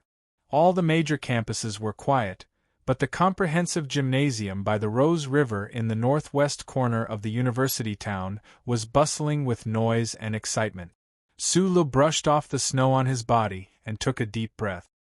He raised his head and looked at the huge hologram above the gymnasium. Looking at the familiar purple-haired girl's radiant face on the hologram, he couldn't help but shake his head with a smile. Back in the Donglin region, orphans like them could only stare at the Jian Shuer on the TV screen and shout unrealistic slogans. Who would have thought that in this lifetime, there would be a day when they could see Jian Shuer with their own eyes on the capital ring? Jian Shuer was a superstar in the Federation. Perhaps using the term superstar was a bit inappropriate, because there were as many stars in the Federation as there were stars in the sky, but stars like Jian Shuer were extremely rare. It should be said that this purple-haired girl, who was not yet 18 years old, had quickly occupied the hearts of all the Federation citizens from the day she appeared on Channel 23 of the Federation. Whether it was her sometimes playful and sometimes soft purple hair, her large eyes that seemed to speak, or the warship commander uniform she wore in the TV series from various historical periods, she had become the favorite topic of conversation among the Federation citizens in the past few years. Whenever Su Lu thought of Jian Shuer, he also felt that this girl was a true legend. It was said that Jian Shuer's parents died when she was young, and because of a coincidence, she walked onto the Federation's television screen. At that time, she was only playing the role of an adopted orphan in a long-lived family comedy. At that time, Jian Shuer was not yet 12 years old. Her pair of watery eyes revealed the pitiful expression of a little rabbit, and that youthful and adorable face would flash a cheerful smile from time to time. In just one night, she had defeated all the Federation citizens who were born with a natural tendency to pity the weak. This long-lived family comedy ended after 6 years. Although Jian Shuer only participated in the last 1.5 years, the character she played, who was sometimes weak and sometimes strong like an adult, became the most popular character in this comedy. Channel 23 of the Federation television station very cleverly grasped the public's preferences. 1.5 months later, they released the intergalactic TV series, Full Metal Rush, which had been running until today.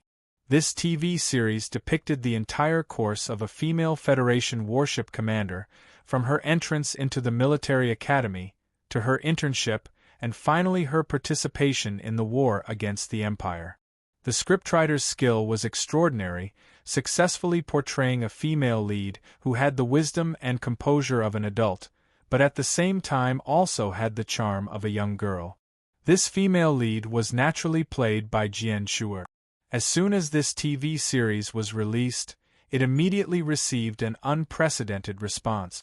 It successfully broke the viewership ratings record of all the Federation television stations, except for the news channel. And the little girl who dyed her hair purple became one of the Federation's leading idols. At present, the plot of this TV series had just reached the point where the Enterprise led by Colonel Jian Shuer had broken through the debris flow and was about to arrive at the great district of Silon. If this trend continued, perhaps they would really have to film according to Jian Shuer's age until she had gone through her entire adolescence and stepped into true adulthood. The TV station chief was not in a hurry, and the audience of the Federation was not in a hurry either. They watched the birth of a legend in the history of television, and there was only joy in their hearts. A star who starred in a TV series at the age of 11.5, who became famous throughout the universe at the age of 14, and who began to bear the pressure of advertising on the Federation television station, could definitely be called a legend. What was even more legendary was the incident that happened in the 64th year of the constitutional era. The Angry Children's Rights Protection Fund, after failing to negotiate with the TV station, sued the Federation television station, as well as the department in charge of the TV station, the Radio Management Committee of the President's Office, to the court. The foundation believed that the Federation television station, as a public property, had ignored the rights of children and continuously squeezed Jian Shuer's rest and learning time. This was unacceptable, and Jian Shuer's popularity in the Federation would bring about a very bad trend, which would make the Federation government neglect the protection of children's rights. This lawsuit caused a stir in the Federation for a while, and the matter became more and more serious. It went from the court of first instance to the local circuit court, and finally to the Supreme Court. The two sides of the lawsuit were still arguing nonstop. Public opinion remained silent on this matter, because the public of the Federation could not stand firm on this matter. Those who were busy with work during the day were most used to watching the incomparably cute little girl on the holographic screen when they returned home. And their pity for Jian Shuer came from the bottom of their hearts. They did not want this little girl to be so busy filming every day that she did not have her own life. The lawsuit became more and more serious, and the Children's Rights Protection Fund, which had a strong background, kept expanding the list of defendants. The Federation television station, the satellite service provider, and even the BD Zhuang Chen viewership survey agency were all defendants in this lawsuit. In the end, the Foundation even sued two members of the Federation who were in charge of reviewing the content of the TV station. The director of the President's office, who publicly said that Jian Shuer should be allowed to choose her own content, was naturally not spared. The climax of this dispute in the Supreme Court was in the autumn of the 64th year of the constitutional calendar, when Jian Shuer personally appeared in court to defend herself. In the solemn court, Jian Shuer, who was dressed in plain clothes, adorably rubbed her fluffy purple hair and said to the live broadcast camera, "I am very grateful for the efforts that the Foundation has made for me. I also understand that the Foundation is worried that the rights of minors will not be fully protected, even without any preconditions. But I just want to say that all the decisions that I have made are my own, and I like them." The three words, "I like them," seemed simple, but it expressed the attitude of the number one star of the Federation. The Children's Rights Protection Fund still did not give up. They requested that the agreement be ruled invalid on the grounds that Jian Shuer was not yet 14 years old when she signed the contract with the Federation television station, and that there was no legal guardian's signature on the agreement. At this time, the chief judge of the Federation, who was already 79 years old and had a head of white hair, glared fiercely at the lawyer representing the Foundation. He waved the thin pieces of paper in his hand and said, "In my hand is Jian Shuer's report card for this year. All of them are A+. I also have countless materials that can prove that acting in the TV series did not affect her studies. I know the results of Jian Shuer's IQ test, but I will not tell you." The chief judge of the Federation looked like an old child. He smiled and looked at the cameras in the court and the stunned lawyers. "I just want to say that a child like her, no matter what career she chooses in the future, will make great contributions to the Federation. But since she has chosen to fill the spiritual life of the people of the Federation as an old man, I can only show respect." The lawyer of the Foundation raised his hand to signal for him to speak. Chief Judge Heing waved his hand in annoyance and said, "She is not yet 14 years old, so the legal documents she signed are indeed useless. But this legal document, I recognize its usefulness because she is Jian Shuer." The long-lasting and influential lawsuit became the best news material for the Federation television station news channel, except for the Civil War. The final result of the lawsuit, especially the last sentence of the chief judge of the Federation, made Jian Shuer's position in the hearts of the Federation citizens even higher. At that time, there was a very interesting phenomenon. The two channels with the highest ratings in the entire Federation were broadcasting Jian Shuer. It was just that Channel 23 was broadcasting the TV series she acted in, while the news channel was broadcasting the strange lawsuit about her. The two channels relied on Jian Shuer and kept fighting in the ring, which was considered interesting for a while. But who can say that the lawsuit was not more exciting than the TV series? Today was the release of Jian Shuer's new song as well as her first solo concert. Except for the ending song of the TV series, Jian Shuer had never sung a song. Today's new song release was not in the Capital Special District, nor in the largest city in S1. Instead, it was in Linhai University City. This made the officials and people of Linhai feel extremely proud. Just by looking at the expensive transportation outside the hall, one would know that many state legislators came with their families to watch today. Sulu took out the ticket in his pocket and walked into the hall. His expression was calm, but there was a strange feeling in his heart. For the people of Donglin, the superstar of the Federation, Jian Shuer, was definitely not as simple as an idol. After the industrial decline, the citizens of Donglin, who relied on the welfare of the Federation to barely survive, were used to seeing Jian Shuer's face every day in their boring lives. After a long period of companionship, the people of Donglin felt that Jian Shuer was not a distant and unreachable star, but more like their little sister next door. Day after day, she accompanied them at dinner time, their coffee time, their drunken time. Habit was a very powerful force that subtly conquered the lives of the people of Donglin. Habit was a kind of love. Perhaps it was not the kind of love between a man and a woman, but it was still love. Chapter 115. According to the symbol on the ticket, Sulu came to a special passage. The passage was very quiet, which made him feel slightly uneasy. The beautiful lady who checked the ticket scanned the barcode of his ticket, and then checked the first layer of his microchip identity. Her face showed a trace of surprise, and then she smiled and welcomed him in. This location is better than the mayor's and Councilman Heisbach.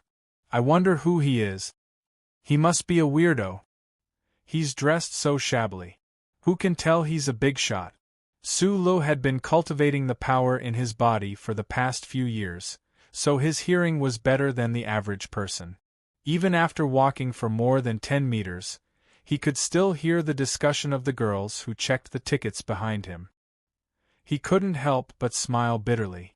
It was snowing and windy today, but he was still wearing that old military trench coat and holding a VIP ticket in his hand. It was indeed a bit strange. He immediately remembered that this ticket was given to him by Tai Zuan. When he thought about how he had somehow gotten to know the successor of a big family, his feelings became more and more complicated. Outside the best individual box above the main stage of the stadium, Sulu was stopped by the agents in black suit. They carefully checked him, and after confirming that there were no problems, they let him in. Sulu didn't feel any dissatisfaction in his heart. He knew that if he were to enter the box and stay with that kid, he would definitely be constantly checked. The only thing that puzzled him was that he clearly had that exquisite stun baton hidden in his boot. Why did the agent check his feet unintentionally miss it? Pushing open the heavy wooden door of the private room, a light floral fragrance wafted out. It wasn't cloying at all. Su Li's spirits were lifted as he looked at the large pot of 1,000 star flowers by the floor-to-ceiling window. He saw a skinny youth with a slightly pale complexion standing beside the flower tree that was about as tall as a person. That's right. Although Sulu already knew about Meng Zhiyuan's family background and knew that he was one of the people standing at the top of the Federation, which had a population of tens of billions, when they met again after a few days, Sulu still subconsciously thought of Meng Zhiyuan as that pitiful guy who had fainted in his arms and used indifference and calmness to hide his fondness for commoner food. I was wondering if you would come. Tai Zuan turned around, smiled at Sulu and said, "This ticket is my thank you gift. If you don't accept it, I will be disappointed. Since you gave it to me, of course I will come. Also, I said through the communication device that I have liked Jian Shuer since I was young." Sulu walked over to him and raised his knife-like eyebrows. He knew very well that this young man in front of him was not an ordinary person and would not interact with him like a normal friend. This was because in front of others, the other would always naturally reveal that kind of aura. However, he tried to treat the other like a normal person, because he believed that this was how friends should interact, if the two of them could become true friends in the future. Tai Zuan was not surprised to hear Sulu answer him like this, because he knew what kind of person Sulu was. The corners of his lips curled up, and he quite admired how the other was still so stubborn in front of him. He smiled and said, Jian Shuer is younger than you. If she heard what you said, she would definitely be so sad that she would not be able to eat. Su Lu walked to his side, sniffing the fragrance of the 1,000-star flowers. He looked at the empty stage not far below the floor-to-ceiling glass, and suddenly thought of something. He asked hesitantly, "Do you know Jian Shuer?" Although Jian Shuer was the most popular star in the Federation, with Tai Ziyuan's status as the heir of one of the 7 great families, it should not be difficult for him to get to know her. Tai Ziyuan shook his head. "I've been transferring schools all these years since she debuted, so how could I know her? But I've seen a few of her TV shows, and she really is a very cute little girl."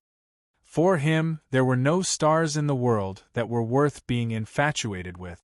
In his position, he would look at everything with an appreciative gaze, but he would never be as emotionally invested as Su Lu. Perhaps this in itself was a kind of tragedy. Su Lu smiled and said, "That's good.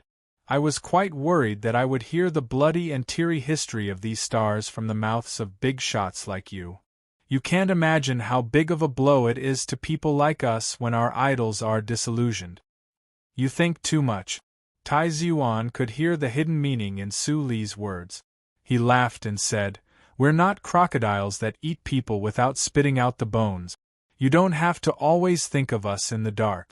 Of course, I won't deny that some people like to use celebrities as a symbol of their strength. But those people don't include me," he added in his heart.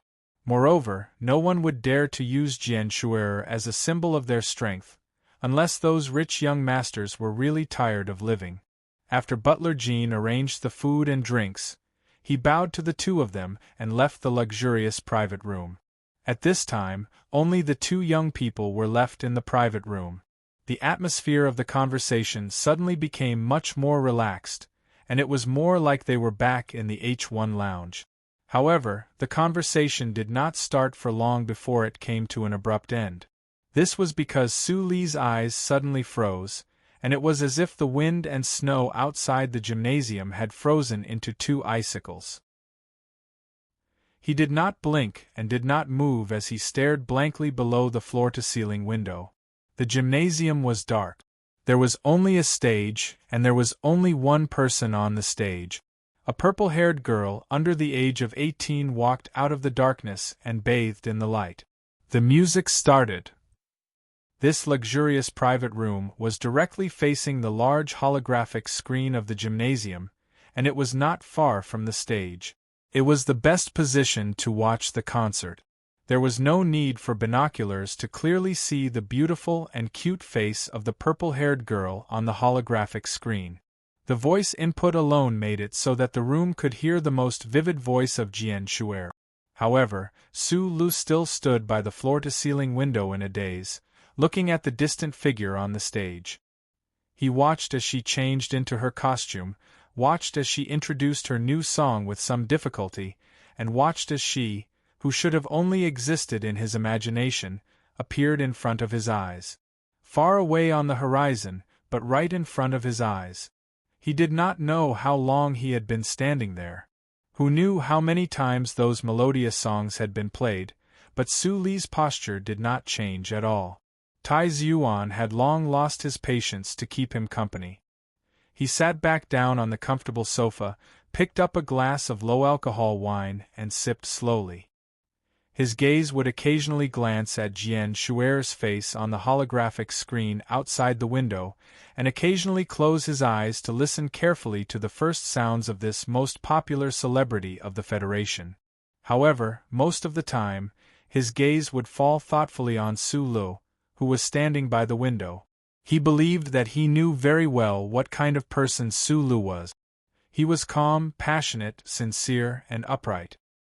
He was not greedy for vanity, and had an innate aversion to seeking connections with the rich and powerful.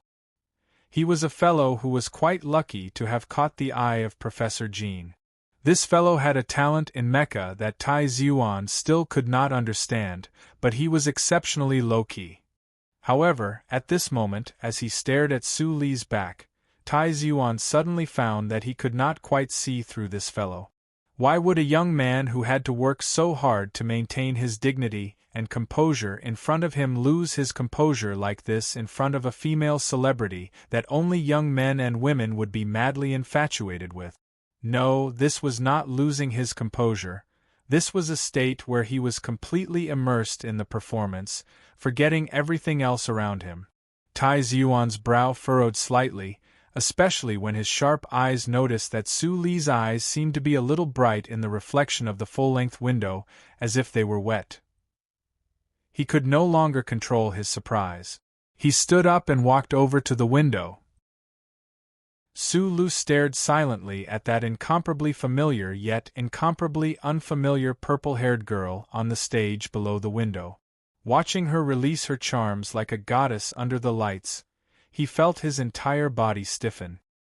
His fingers resting on the full-length window were somewhat numb, and his heart was beating much faster. In the instant that Jian Shuer had appeared on the stage, Su Lu had thought of a proverb from the Federation: when a dream becomes reality and appears before people, people will always treat this reality as a dream. At first glance, Su Lu had felt that the purple-haired girl on the stage was not real at all, that she was someone who only existed in his dreams. He felt that everything that was happening now was just a dream. He thought that his disobedient stiff body and slightly numb fingers were all because of this reason that he could not wake up. However, following the sound of the song, Su Lu woke up. He knew that he was in the luxurious box of the Capital Ring Stadium, not outside the coffee shop on Donglin's Bell Tower Street, and not at the top of an abandoned mine.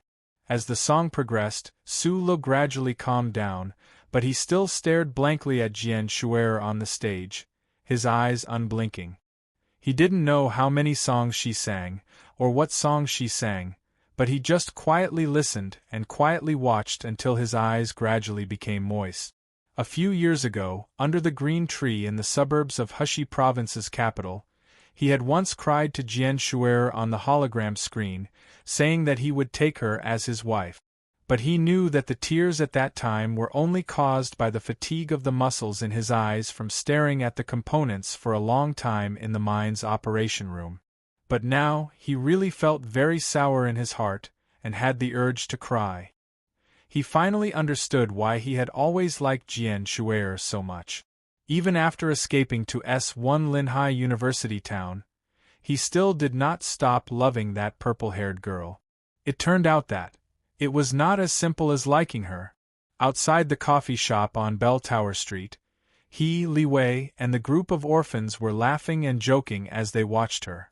On the street, orphans wearing tattered black clothes were laughing and shouting slogans that they wanted to see her. Above the mine, under the dusky twilight of Donglin, he and the uncle held a glass of red wine and silently watched her. To him, Jian Shuer was not a character that only existed on the hologram screen. She was an idol that was popular throughout the Federation. More than that, she was his memories. Those monotonous but fulfilling memories of his time in Donglin. And now, he was a fugitive from the Federation. He was a completely different person. The days in Donglin could never go back.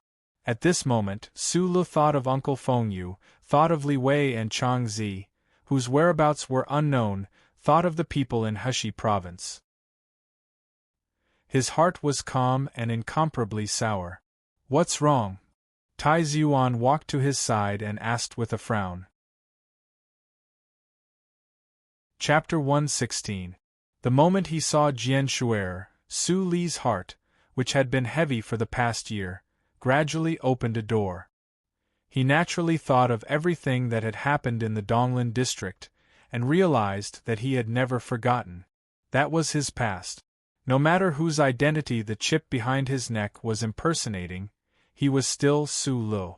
A smile appeared on his ordinary face, and he quietly looked at the purple-haired girl who was singing the last song. "I have to live well in the future," he said. Tai Ziyuan frowned slightly and looked at him. "I never realized that someone as honest as you actually had the potential to be a philosopher.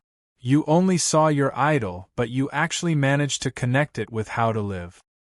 That's because people like you don't know how difficult it is to live. Su Lu smiled.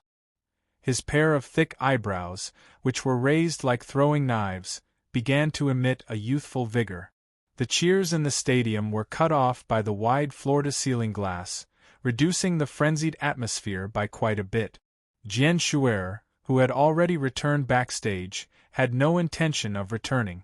Under the soothing accompaniment of the closing song and the soft lighting, the citizens of Linhai City began to reluctantly leave the stadium.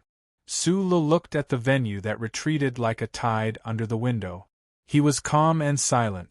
Although he didn't really see Jian Shuer and didn't have close contact with her, he was already very satisfied.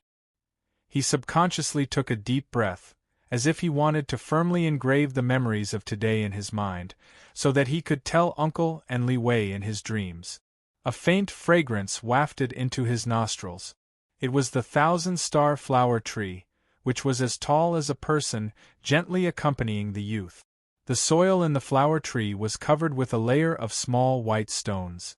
Right at this moment, the door to the luxurious private room opened. Ing Zhuan placed the wine glass in his hand by the window, and was about to put on his coat and leave when a trace of doubt suddenly appeared between his brows. This was because he noticed that butler Jean, who had pushed open the door and entered, had an ugly expression on his face. This loyal subordinate who had followed his family for many years had always been calm and collected, and he rarely displayed such emotions. What happened? The staff of the Federation Investigation Bureau's Linhai Field Office stationed at the Radio Management Committee found an abnormal current wave near the stadium. Butler Jean looked at Tai Zhuan and said softly. Su Lu had already turned around, but he didn't understand what had happened. The Radio Management Committee was responsible for monitoring the television broadcast. What did the abnormal current wave have to do with people like him? Butler Jean quickly continued, it should be some kind of heat current emitted by some large equipment, but it was hidden in the signal band of the satellite, so it wasn't easy to find. At that moment, the door of the luxury box was pushed open again, and the group of black-clad agents from the Special Task Force entered in a line with vigilant expressions. The leader of the agents said in a deep voice, "The Special Task Force has received news that there are some problems in Linhai today." After saying this, the leader of the agents, who was about 40 years old, tilted his head and listened carefully to the voice in his earpiece. He then looked up and said directly, "We must evacuate immediately." A tense atmosphere suddenly filled the entire luxury box. The agents of the Special Task Force began to contact their colleagues outside the stadium and began to file a report. Their hands were already on the holsters at their waists. The two agents at the door poked their heads out and looked around vigilantly. Su Lu was shocked. He didn't expect to be involved in such an incident right after watching Jian Shuer's concert. Then, his eyebrows twitched slightly because he noticed a strange phenomenon in the room. His right hand, which was hanging by his side, slowly lowered and touched the edge of the flower tree. Hearing the leader of the agents, Tai Zhuan didn't move. He put his jacket on his left arm and looked at Butler Jean quietly. Last night, Butler Jean had already warned him that some forces were starting to become restless. However, he thought that in the Federation Society, which was ruled by law, those families wouldn't have the guts to carry out an assassination in broad daylight. Moreover, he had always had good security around him, and not many people knew that he was going to watch the concert today. Therefore, he followed the schedule and came. It's possible that hot start noise that we heard could be from a military mecha. Butler Jean glanced at Tai Zhuan worriedly. This judgment immediately increased the tension in the luxury box. Federation mecha were strictly controlled by the military. If someone wanted to harm Tai Zhuan and actually used a military mecha, it could only mean that the other party's power was unfathomable. More importantly, this was an extremely rare violent method in the strange political history of the Federation, which meant that the other party was crazy. Su Lu stood silently behind Tai Zhuan. After hearing this news, a heavy weight weighed down on his heart. He looked at Tai Xuan quietly, not knowing what this friend of his had done to make some people want to assassinate him at all costs. Fortunately, the Tai family's security measures were airtight, and with the cooperation of the Federation government, they were able to monitor the situation in advance. The capital had also given a clear warning. At this time, the people in the box reacted in advance and should be able to leave in time.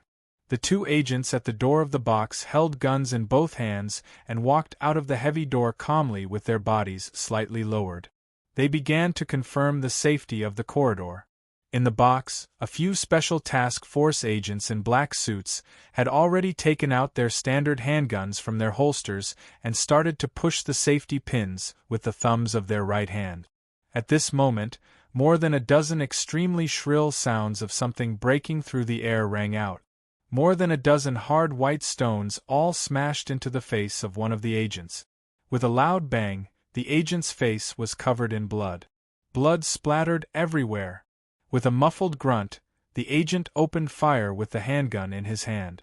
He opened fire at Tai Xuan. Bang, bang, bang, bang, bang. A series of rapid and crisp gunshots rang out in the luxurious box. The gunshots of the agents, which had been processed, were crisp but not loud. It was more like the sound of soybeans being fried. After the crackling sounds stopped, the box returned to silence. Only the low sound of gunshots still produced a faint echo in the room. The faint smell of gunfire filled the air. The agent's body lay on the floor in a pool of blood. He had been shot at least 4 times. His face was badly mangled by the stones, and one of his eyeballs had burst open. The 40-year-old Special Task Force leader lowered the muzzle of his gun and looked around the room. He confirmed that the last shot that the agent had fired had only grazed Tai Xuan's body and shot into the wall. Only one of his team members had been hit in the thigh by a stray bullet. It was not fatal. Only then did he let out a sigh of relief. The Special Task Force agents reacted quickly when they were suddenly attacked by a mole. They killed that person in the shortest amount of time. However, the Special Task Force leader stared blankly at the body in the pool of blood. He could not believe his eyes. He asked softly, "Balmer, this? Why?" The Special Task Force agents were all vetted countless times to confirm their absolute loyalty to the Federation and the law. Only then were they qualified to be personal bodyguard. Why this agent named Balmer shot at Tai Xuan, and when he was bribed to become an assassin, had become a mystery. Even if he was still alive, there was no way he could answer these questions. Under the glory of the First Charter, he had assassinated the heir of the Tai family. His fate had long been sealed. Therefore, the Special Task Force leader could not understand how his team member had become a criminal. "We need to evacuate immediately." The Special Task Force leader reported the incident in the private room to his team members through the intercom. At the same time, he changed the evacuation plan. He looked at Tai Xuan and said in a heavy tone, "There is a mole, and the evacuation route is no longer a secret." The Special Task Force leader reported the news of Balmer's betrayal to the Special Task Force officers as quickly as possible. Then, he raised his head and looked deeply at the young man by the window. He should have been grateful to the young man for not letting Tai Xuan die and not letting his team of agents become criminals of the Federation. However, his feelings were very complicated and strange. This was because the young man had discovered Balmer's problem earlier than him and the other professionals. Furthermore, he had only used a handful of stones to interfere with Balmer's shooting. Beside the floor-to-ceiling window, Su Li's chest kept rising and falling. He was still in a state of nervousness and fear. There were a few white stones scattered around his feet. He thought that if his reaction had been slightly slower, Tai Xuan would have been a dead man by now. From the moment the special agent named Balmer entered the private room, Su Li had noticed his abnormality. This was because this was the special agent who had checked on him outside the private room at the beginning. This special agent actually did not find the stun baton he had hidden in his boot. It was either the special agent's professionalism was extremely poor, or he had something very important on his mind at the time and missed this part of it. Special Task Force agents were responsible for protecting the president and some important political figures. How could they have such poor professionalism? However, what really made Sulu wary was this agent's reaction after he had entered the private room. When Butler Jean had mentioned that a military mecha might have already been activated in the vicinity of the gymnasium, this agent had remained as calm as the other agents. However, he appeared to be too calm, so calm that not a trace of doubt or shock could be seen in his eyes. Uncle Fong Yu had once exclaimed that Sulu had the gift of being able to read people's minds. Throughout his years as a mechanic, he had developed a pair of keen and observational eyes. In the shortest amount of time, he could notice even the slightest changes around him. Therefore, when he saw the special agents take out their pistols and start to push the safety pins, his eyes began to narrow nervously. When he noticed the special agent named Balmer push the safety pin with his thumb, the muzzle of the gun started to move in an extremely inconspicuous manner. When he secretly aimed it at Tai Ziyuan, he moved. Even if it was a misunderstanding, he had to move. His right hand, which was hanging by the side of the flower pot, grabbed a handful of small white stones. The burning sensation in his body and behind his waist surged and turned into a powerful trembling force. It traveled from his skin to his palm, and he threw it out with all his might. The white stones were mixed with the mysterious power in his body. At that moment they became as sharp as bullets. Thus, there was an additional corpse on the floor of the private room. Its eyes were split open and its face was mangled. Chapter 117. Did you see that? My life isn't easy either. Tai Ziyuan didn't look at the corpse on the ground. A person who couldn't speak wasn't worth paying attention to. He smiled as he spoke to Sulu. This sentence was obviously directed at Sulu, who said that people like him didn't know how hard it was to live. Sulu tilted his head and didn't say anything. In fact, he hadn't completely recovered from the shock of what happened earlier. Although he was the first to notice the abnormality of the agent, the gunfight in front of him made the originally spacious, luxurious private room seem extremely small. The gunshots ended too quickly, so quickly that he didn't even have time to be afraid of stray bullet. Tai Ziyuan didn't say anything like thank you for saving his life again. He couldn't use his own life to repay the favor of saving his life, so it was fine as long as they both kept it in mind. We should go. The middle-aged leader of the agents saw that the young master of the Tai family was still chatting with Sulu as if nothing had happened. He couldn't help but frown and urge them again. At this time, Butler Jean, who had been on the phone all this time, walked over and said calmly, I've already spoken to the director of the Special Task Force. You guys stay in this room for the time being and don't go out. The leader of the agent was slightly stunned, but he immediately understood the meaning of the old butler's words. There was a traitor in his team, and the Tai family no longer trusted them. At least under the current circumstances, they had no choice but to choose not to trust them. He was silent for a moment and decided that this was the only thing he could do at the moment, so he nodded. Butler Jean looked at Tai Ziyuan's side profile and said, The personnel of the security team have entered this area of the stadium and are currently exchanging fire. They should be able to clear this area in 3 minutes. Since that phone call, Tai Ziyuan's security had been transferred from the Special Task Force to the Tai family's own security team.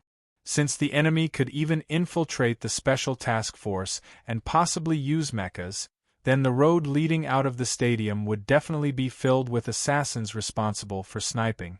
At this moment, the members of the Tai family's security team had already started exchanging fire with these people. Since Butler Jean had given them 3 minutes, he must have been very confident in his subordinates. Tai Ziyuan listened quietly and then suddenly said, Can you find the location of the military mecca in 3 minutes? No. Butler Jean watched from the corner of his eye as the Special Task Force agents began to make their way to the room beside the private room. He replied softly, "It's precisely because we can't that we need to leave as soon as possible." After a moment of silence, Tai Ziyuan shook his head. Looking through the floor-to-ceiling windows at the stadium below, he said softly, "There are over 30,000 spectators. Even if they were to evacuate urgently, it would still take more than 10 minutes. I'll be out in 3 minutes. If that military mecca had chosen to attack at that time, how many people would have died? I don't want innocent citizens to be my meat shield." When Su Lu heard this, a sincere and appreciative smile appeared on his face. Tai Ziyuan looked at him and smiled. He calmly sat back down on the sofa and said to Butler Jean calmly, "The enemy must have taken your reaction time into consideration. If we were to leave now, they might be waiting for this moment. If that's the case, why don't we wait? After all, they should be more anxious than us." Butler Jean was silent for a long time. Then, he turned around and left. The phone in his hand was connected again. He continuously issued orders in a low voice, asking for support from the family. At this moment, his phone call represented the will of the Tai family. Every order would be carried out effectively. Every message delivered would cause an unquenchable shock within the Federation. "You surprised me." Su Lu sat on the other side of the sofa. He held a glass of wine and took big gulps to suppress the anxiety and nervousness in his heart. Other than when his uncle was being hunted down by the Federal Army, he had never experienced such a big scene in his life. "You don't have to praise me. I know that I'm in a privileged class with a strong sense of morality." Tai Ziyuan took a sip of wine and said with a self-deprecating smile, "Actually, you surprised me more. Not to mention your reaction earlier, at least you still have the guts to stay here and drink with me. That's really something. I don't know if I'll be turned into a hornet's nest once I leave the room. Since that's the case, I might as well stay here with you. I think it's safer here." Su Lu smiled bitterly and said honestly, "Actually, I'm very nervous." At this time, the members of the Tai family's security team had completely taken over the work of the agent. The top floor of the stadium had been confirmed to be safe. However, there were still occasional sounds of gunfire coming from outside the VIP room. The people who were slowly leaving the stadium definitely didn't notice these sounds. However, the two young men in the VIP room knew very well that these sounds were the sounds of special guns firing non-stop. 2 minutes had already passed. The Tai family's security team was gradually clearing out the path of retreat. However, no one felt relaxed. According to the reports of those team members, the people on the other side seemed to be a group of well-trained professional soldiers. Then they thought about the military mecca that had been running hot for more than 10 minutes and still hadn't found its exact location. Everyone was very nervous. Su Lu was also the same. Although he had experienced some things before, such as personally witnessing a hair-raising mecha battle in the valley in the suburbs of Hushi's state capital, and even having a black gun barrel pointed at his temple several times, he was still very nervous right now. After all, he was just an ordinary young man who had lived a normal life since he was young. This kind of invisible danger was like some kind of chemical fog, making the air in the VIP room seem heavy, making it difficult for him to breathe. "I'm very sorry to have dragged you into this." Tai Ziyuan looked at Su Lu quietly, but there was a hint of meaning in his smile. He said with a smile, "Right now, your face seems to be even paler than mine. That's because I'm hungry." Su Lu wasn't lying. Earlier, when he used that mysterious power in his body, his stomach instantly felt hungry. He ate a few snacks and drank a few glasses of wine, but his face still didn't have much of a red flush. However, he didn't know that the sight of him casually eating and drinking on the sofa was in the eyes of Tai Ziyuan and Butler Jean, a sign that he had a clear mind and was not afraid of external things. "It seems that important people like you live a very dangerous life," Su Lu shook his head and said, "But, are you really not afraid at all?" Tai Yuan was silent for a long time. He smiled and raised his left hand that had been resting on the sofa's armrest. That hand, which was as thin as a woman's, trembled slightly in the air. "Of course I'm afraid. Because I'm still young, I'm destined to do many great things in this life. I can't bear to die, so I'm afraid of death. But I can't let others know that I'm afraid." He paused for a moment, then said with a smile, "To be honest, I don't have many such incidents in my life. For me, being assassinated is a very strange experience." "Not even once in the past?" Su Lu asked curiously, as if he wanted to use the conversation to ease the tension in his heart. "When I was young, I hid my identity and studied in a primary school in the capital. At the time, I was in the same class as Zhou. Tai Yuan's eyes suddenly became blank.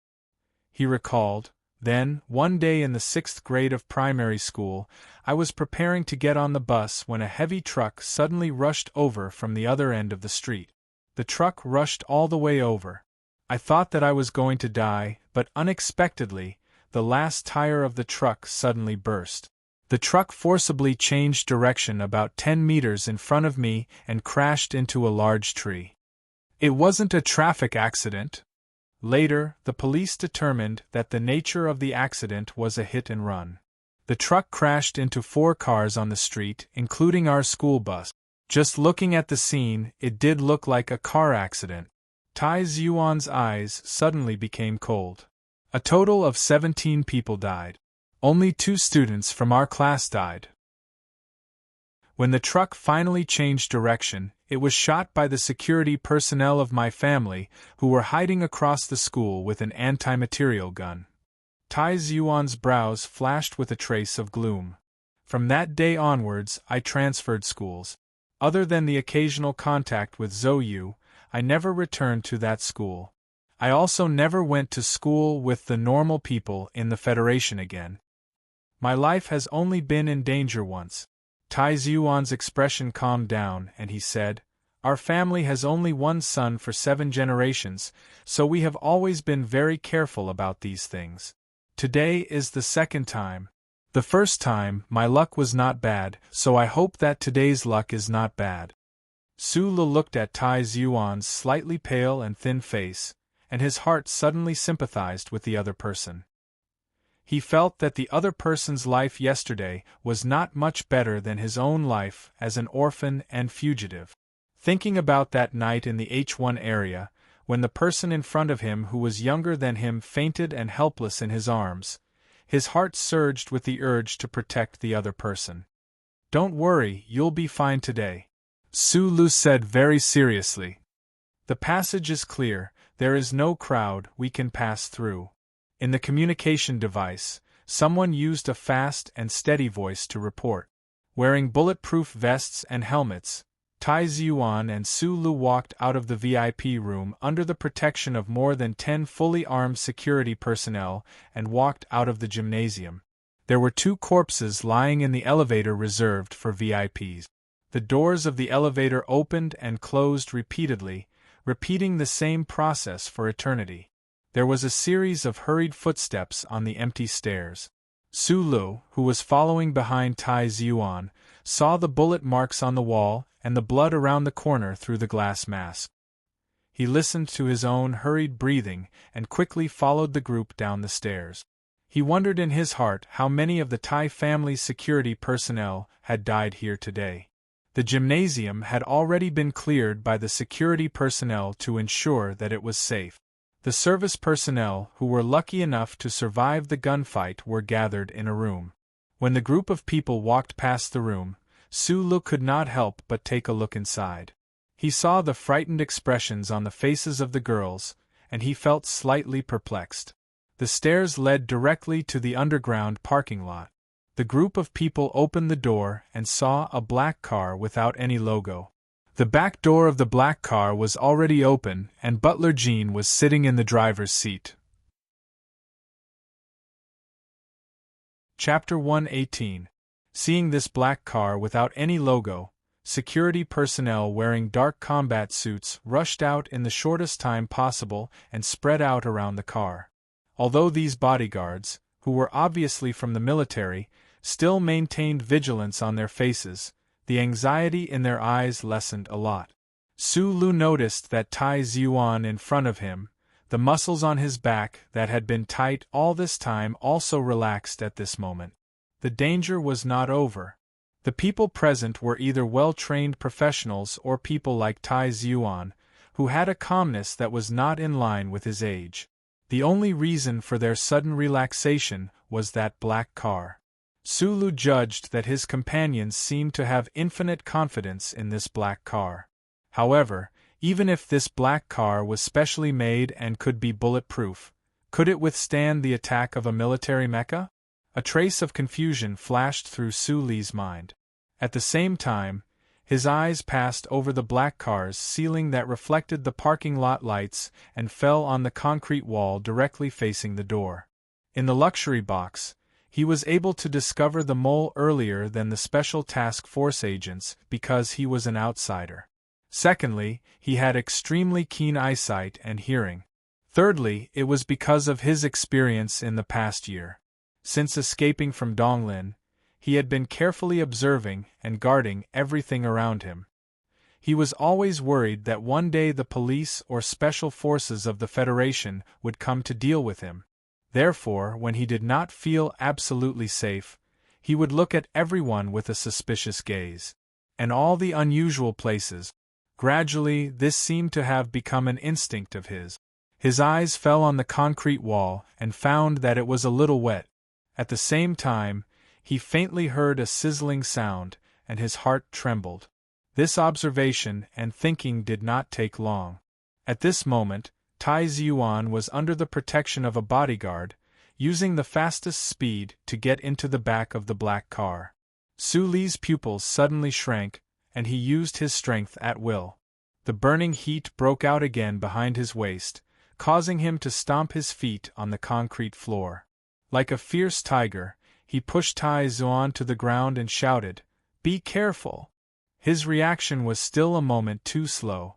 A black metal tip suddenly grew out of the slightly wet cement wall opposite the door. It hummed and rotated, and in a very short time, it pierced through the entire cement wall.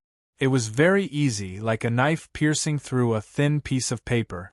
The cement wall couldn't withstand the force of the metal drill and instantly fell apart, scattering into countless pieces of cement and flying in all directions of the underground parking lot. A black mech about 5 meters tall slowly walked out from behind the broken cement wall. This scene was extremely shocking. It looked like a god of death had come out from the netherworld. The mech with a metallic luster was faintly discernible in the dust, as if it was going to reap the lives of everyone in the field.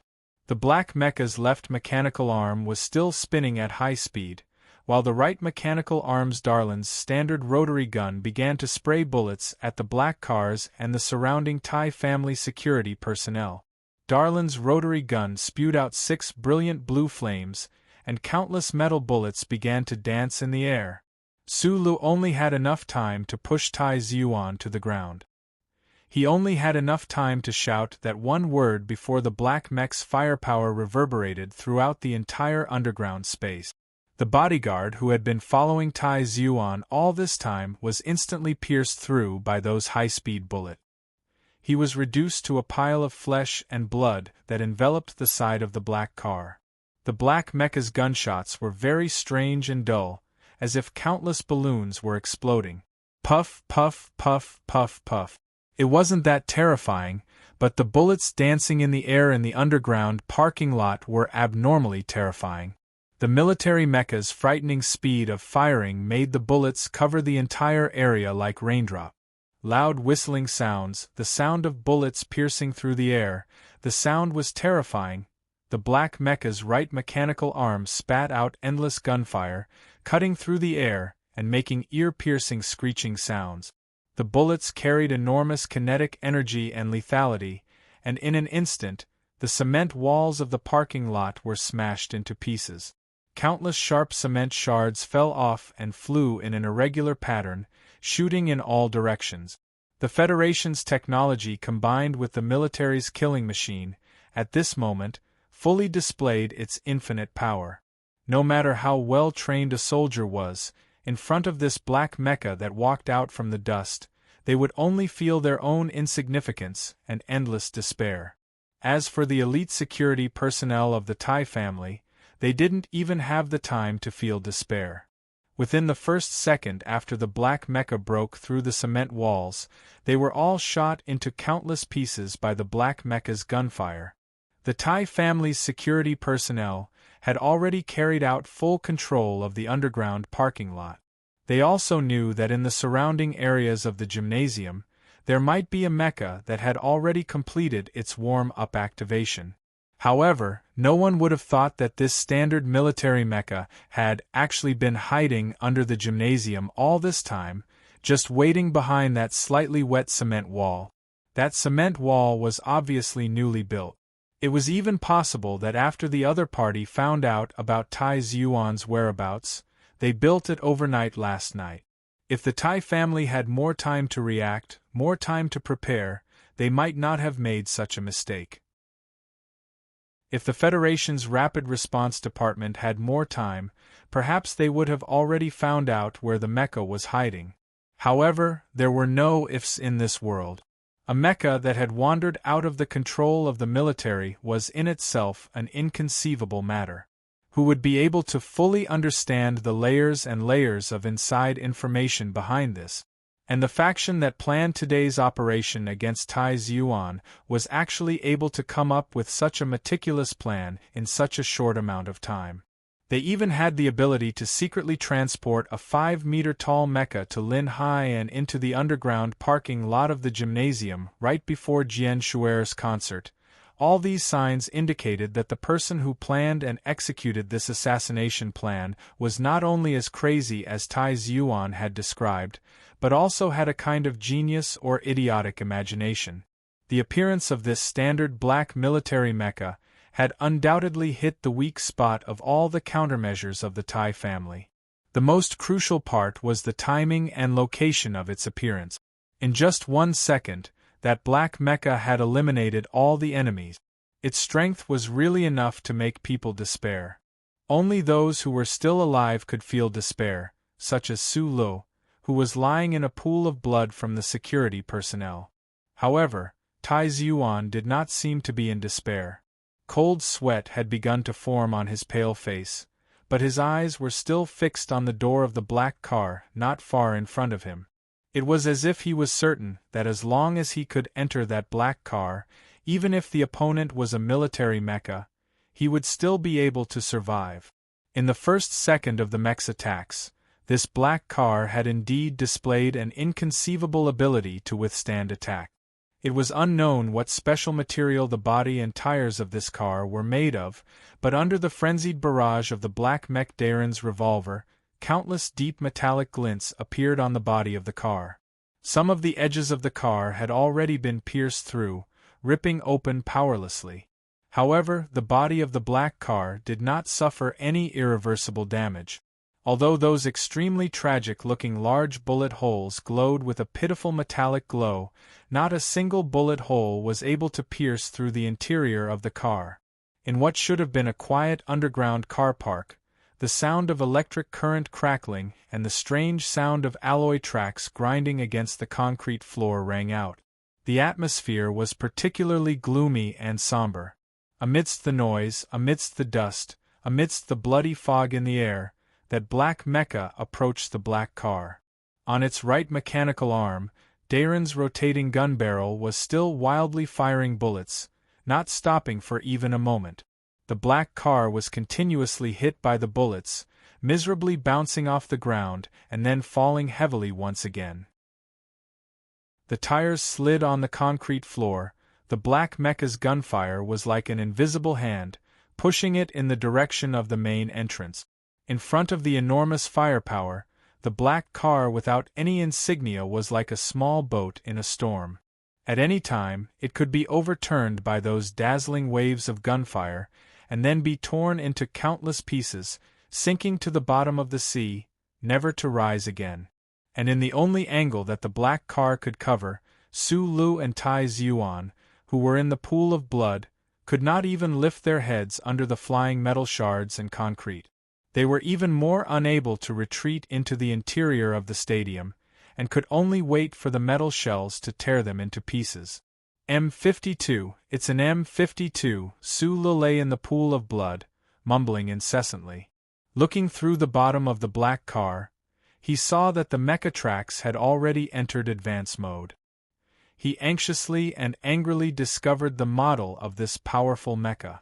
Boundless fear made Su Li's face abnormally pale, but it also made his mind abnormally clear at this moment. The secretion of adrenaline allowed this young man to finally show that his nerves were stronger than anyone else's in this desperate situation. In this moment, he was a rock of Donglin. Under the attacks of the black mecha, a rock would also shatter like tofu, but until the moment it truly shattered, the rock would always be able to maintain a terrifying calmness, just like Su Lu at this moment. He narrowed his eyes, his entire body cold as he recalled all the blueprints of the M-type mecha in his mind. He recalled the firing speed of Garland's rotating gun barrel, recalled the loading capacity of the M52's chain magazine, and calculated the time 4 seconds after the appearance of the black mecha.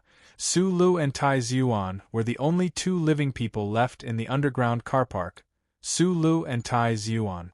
Under the impact of this level of power, Su Lu knew very well whether or not Butler Jean in the black car had been jolted to death. He only knew that he only had time to calculate for 2 seconds. It was at this moment that his ears, which were already buzzing from the vibrations, caught a sound. That extremely soft sound was like the friction between a piece of paper and another piece of paper. The scientists of the Federation had never been able to solve the problem caused by the inherent structure of the M-series mecha, the 0.2-second pause when the chain magazine reloaded. Although Su Lu was a genius in mechanical engineering, he did not have the ability to solve this problem. However, he knew this problem, knew that he only had 0.2 seconds, and he had been preparing for this 0.2 second. Chapter 119. A pause of 0.2 seconds. If a human was not able to focus, they would not be able to notice it at all. Even if they did notice this pause, they would not be able to react, unless this person's reflexes and the ability of the body to achieve this speed were different from the rest. Coincidentally, Su Lu was such a person who was different from the rest. In that instant, the muscle fibers in his body twisted and stretched, exploding with terrifying strength. This strength was converted into speed, and like a gray shadow, he shot up slightly from the ground, grabbed Tai Zhuan by the back of his neck, and threw him into the car. The unique muffled sound of Darren's gun barrel rang out once more, and the dense stream of bullets slammed heavily into the already tattered body of the black car, sending it flying off the ground once more. Su Li's good luck came to an end at this moment. Tai Zhuan had already been thrown into the back seat of the car, but because the car had suddenly shot up, his body slammed heavily into the bottom of the heavy back door of the car, unable to enter. With a muffled thud, Su Lu painfully collided with metal and fell to the ground. At the same time his body hit the ground, the 4 wheels of the black car that had been sent flying by the mecha's firepower also landed heavily on the ground at almost the same time. In the instant before the black car landed on the ground, its tires had already begun to spin rapidly while still in the air. Butler Jean, who had been sitting in the front row without knowing whether he was alive or dead, reacted at some point. In that split second, he made preparations to escape. Screech, screech. The tires rubbed against the ground, producing a sharp sound. Smoke rose, and there were even sparks.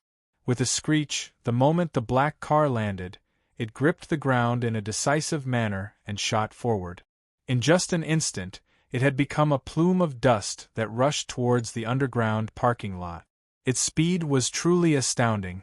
Several streaks of blood had just appeared on Su Li's face, but before they could flow down, He stared dumbfoundedly as the black car carrying Tai Xuan sped away, leaving him in the parking lot filled with flesh and blood and the smell of gunfire.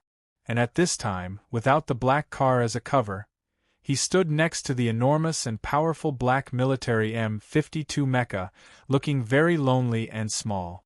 After Su Lu threw Tai Xuan into the car, he realized that when he was still outside the car, he didn't yell at Butler Jean, "Start the car!"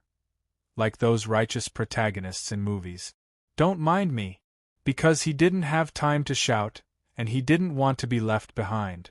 Although he knew full well that the black car had to seize the opportunity to escape, he was certain that this was not Tai Xuan's intention. Instead, it was the most logical choice that Butler Jean had made.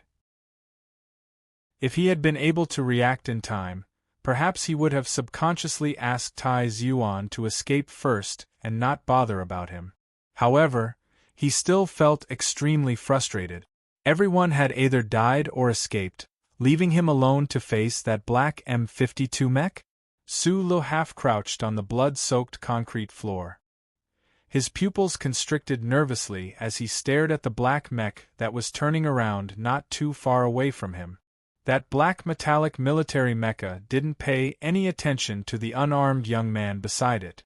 Its target was the black car that was currently speeding away from the underground parking lot, because it knew very well that the heir of the Tai family was in that car.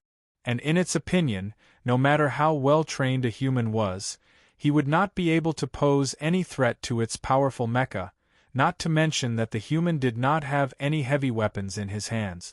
And so, the black M52 mecha turned around silently. Amidst a series of static noises, the lower half of the mecha began to enter full movement mode.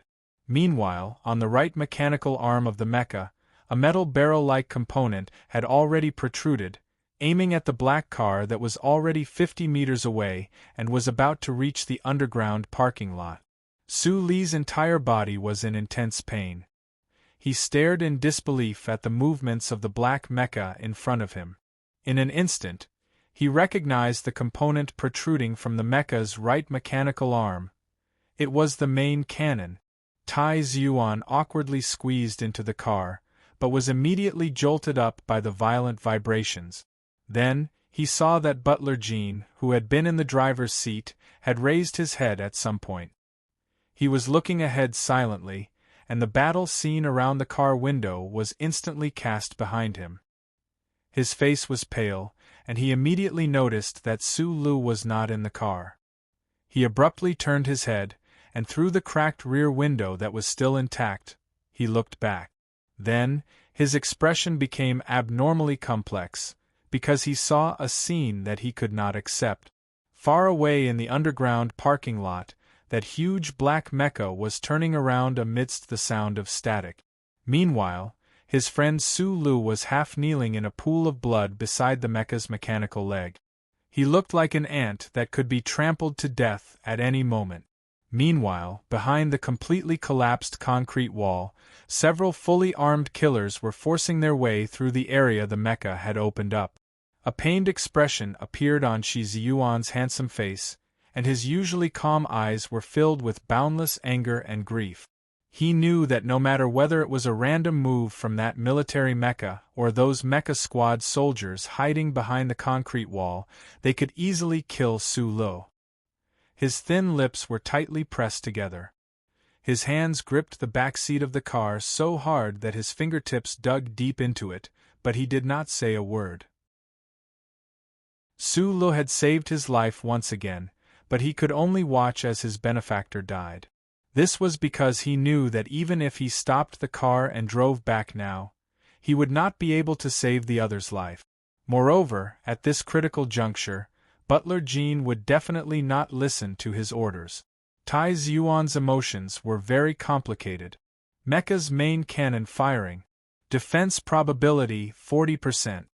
The car's central control computer began to beep urgently and began to issue a stern warning. The seatbelts automatically popped out and strapped the bodies of the people in the car tightly to their seat. Like Su Lu, Tai Xuan narrowed his eyes slightly. Through the spiderweb-like glass, He looked at the black mecha's raised right mechanical arm in the distance. He looked at the incomparably tiny Sulu beside the black mecha, as though he had not heard the warning at all. Sulu half knelt in the pool of blood. He looked at the huge mecha not far in front of him, and slowly but terrifyingly used its right mechanical arm to aim at the fleeing black car in the distance. Since he was young, he had been constantly learning about mecha mechanics. After a year of absorbing information at UA University, he could easily determine that this M52's main cannon, which had the highest output power, would hit the fleeing black car in 0.3 seconds. The black car had already demonstrated its powerful defensive capabilities in the previous attack. However, Sulu did not think that the black car would be able to survive the attack of this mecha's main cannon. Even if it was the Empire's armored mecha, under the close-range attack of an M52's main cannon, it would only end up with a hole in the middle. The black M52 mecha let out a sizzling sound. The powerful firepower prepared for the attack caused this huge and heavy mecha's body to begin to tremble slightly. Kneeling beside the mecha, Su Li's face was pale, and his body began to tremble violently. His eyes stared coldly at the M52 mecha in front of him, at the alloy hydraulic pipe that was exposed to him in attack mode. Although that black car had left him almost heartlessly, other than anger, Sulu did not have time to develop too many negative emotions. Just as he had always emphasized to Shi Qinghai, he was a person who only knew how to use his hands and not his mouth. He was a very direct person. The reason Sulu had fallen into such a hopeless situation was because he wanted to save Tai Zhuan. At this time, the black mecha was about to kill Tai Zhuan. If he were to say that he had died because of Tai Zhuan, and Tai Zhuan had still died in the end, this would be an extremely unreconciled and infuriating matter. It was a bit of a mouthful, but in Su Li's mind, it was only a fleeting thought. Unreconciled, not worth it. A wave of stubborn viciousness quickly took over his entire body. The corpses lying in the pool of blood around him, as well as the innocent victims he had seen in the gymnasium earlier, stimulated his long-hidden bloodthirst. How could he stop the black mecha's main cannon from firing? Sulu had no choice. Although he was not an ordinary person, he was not a god either. He could only stare fixedly at the hydraulic pipe behind the mecha's right mechanical leg. Then, a familiar image appeared before his eyes. It was a verdant valley, and behind a big tree was a black M52 mech. That uncle with a familiar face smashed into the tree like a cannonball, breaking the hydraulic pipe with a single punch. Oil shot out like a waterfall, and the M52, which had lost its balance, immediately toppled over. Sulu had only seen the blueprints of the mecha before the M37 series, so he did not know which aspects of the current military's most advanced M52 mecha had flaws. However, Uncle Feng Yu's ferocious figure in battle with the mecha had already given him the most profound lesson. The military mecha that was locked onto the black car's trajectory coldly ignored the ant-like Sulu. How could it have known that the ant had already reached out with its little pincers, trying to take a bite out of the elephant's leg? The posture of this black M52 mech before Su Li's eyes was too cool. It just so happened that the hydraulic pipe was exposed right in front of Su Li's eyes. The position and angle of the hydraulic pipe closest to Su Lu were all perfect. It was like a slut sticking up her, but in telling others to come and kick her, Su Lu, who had already been blinded by viciousness and bloodthirst, was moved at this moment. His heart was itching, and there was not a part of his body that was not itching. So, his whole body trembled, his face pale, his eyes extremely bright. Like a madman, he charged out, aiming at the hydraulic pipe on the black mecha's right mechanical leg, and viciously kicked it. Chapter 120. He was an orphan who lost both his parents and his younger sister. He was a sincere and kind young man who liked to help his neighbors and help old ladies cross the road. He was a genius in mechanical engineering. He was an auditing student who had set many records in UA University. He was a small character who was sincere to others and honest to himself. He was a capable, virtuous, and responsible youth. However, he was also a youth who grew up in the darkness of the mines and underground tunnels. He was a fugitive from the Federation who possessed a mysterious power within his body. Sometimes, even he himself forgot that many years ago, he was already a silent youth who dared to kill. On that deep and weeping night, the 10-year-old Su Lu used the tip of an abandoned mechanical suit's elbow hydraulic pipe he found in the junkyard to kill a Hushi Prefecture mafia boss. In the underground parking lot filled with the stench of blood and an oppressive atmosphere, the not yet 20-year-old Su Lu leapt up from the ground like a leopard. Like a streak of black smoke, he rushed to the bottom of the military mecha. Without thinking, his entire body trembled as he viciously kicked that conspicuous hydraulic pipe that deserved to be kicked. In his life, perhaps he really did have a lot of affinity with this type of hydraulic pipe. Every time, he would be able to witness his most fearful, most ruthless, and most ruthless moments. No matter how the Federation's scientists used their imaginations, for such a large mechanical body like a mecha, the most critical linkage of the control system and structural system was still the same as it had been countless years ago, all of them the most primitive type of hydraulic system. There had been scientists who had proposed other designs before, but the cold and merciless battlefield experience had long since proven that only the most primitive type was the most reliable and sturdy. The mechanical legs of the M52 mecha had at least 7 hydraulic pipes of different thicknesses and different uses. Most of them were hidden under the armor, some deep within the alloy structure, while the exposed hydraulic pipe was all formed from alloy in one go. It was thicker than a human's thigh, strong enough to withstand concentrated fire, so the designers had never thought of installing any anti-strike device on this hydraulic pipe. This was because a monster like the mechanic Feng Yu should not exist in this world. Su Li's body trembled violently. The enormous power in his body instantly passed through the countless pathways in his body, and all of it was delivered to his thighs, his joints, and his feet. The foot that carried with it a fierce whistling sound ruthlessly kicked the cold and sturdy alloy hydraulic pipe, making a loud muffled sound. The moment the pair of leather boots came into contact with the hydraulic pipe, they began to deform and tear apart. In a very short period of time, they bloomed into countless pieces, fluttering and struggling around Su Li's feet like butterflies, but they did not have time to fly away. The power that came from behind his waist passed from the soles of his feet to the hydraulic pipe. The metallic luster of the hydraulic pipe dimmed a little, and then it trembled slightly, and then it returned to normal. The cold metal didn't have the slightest ripple.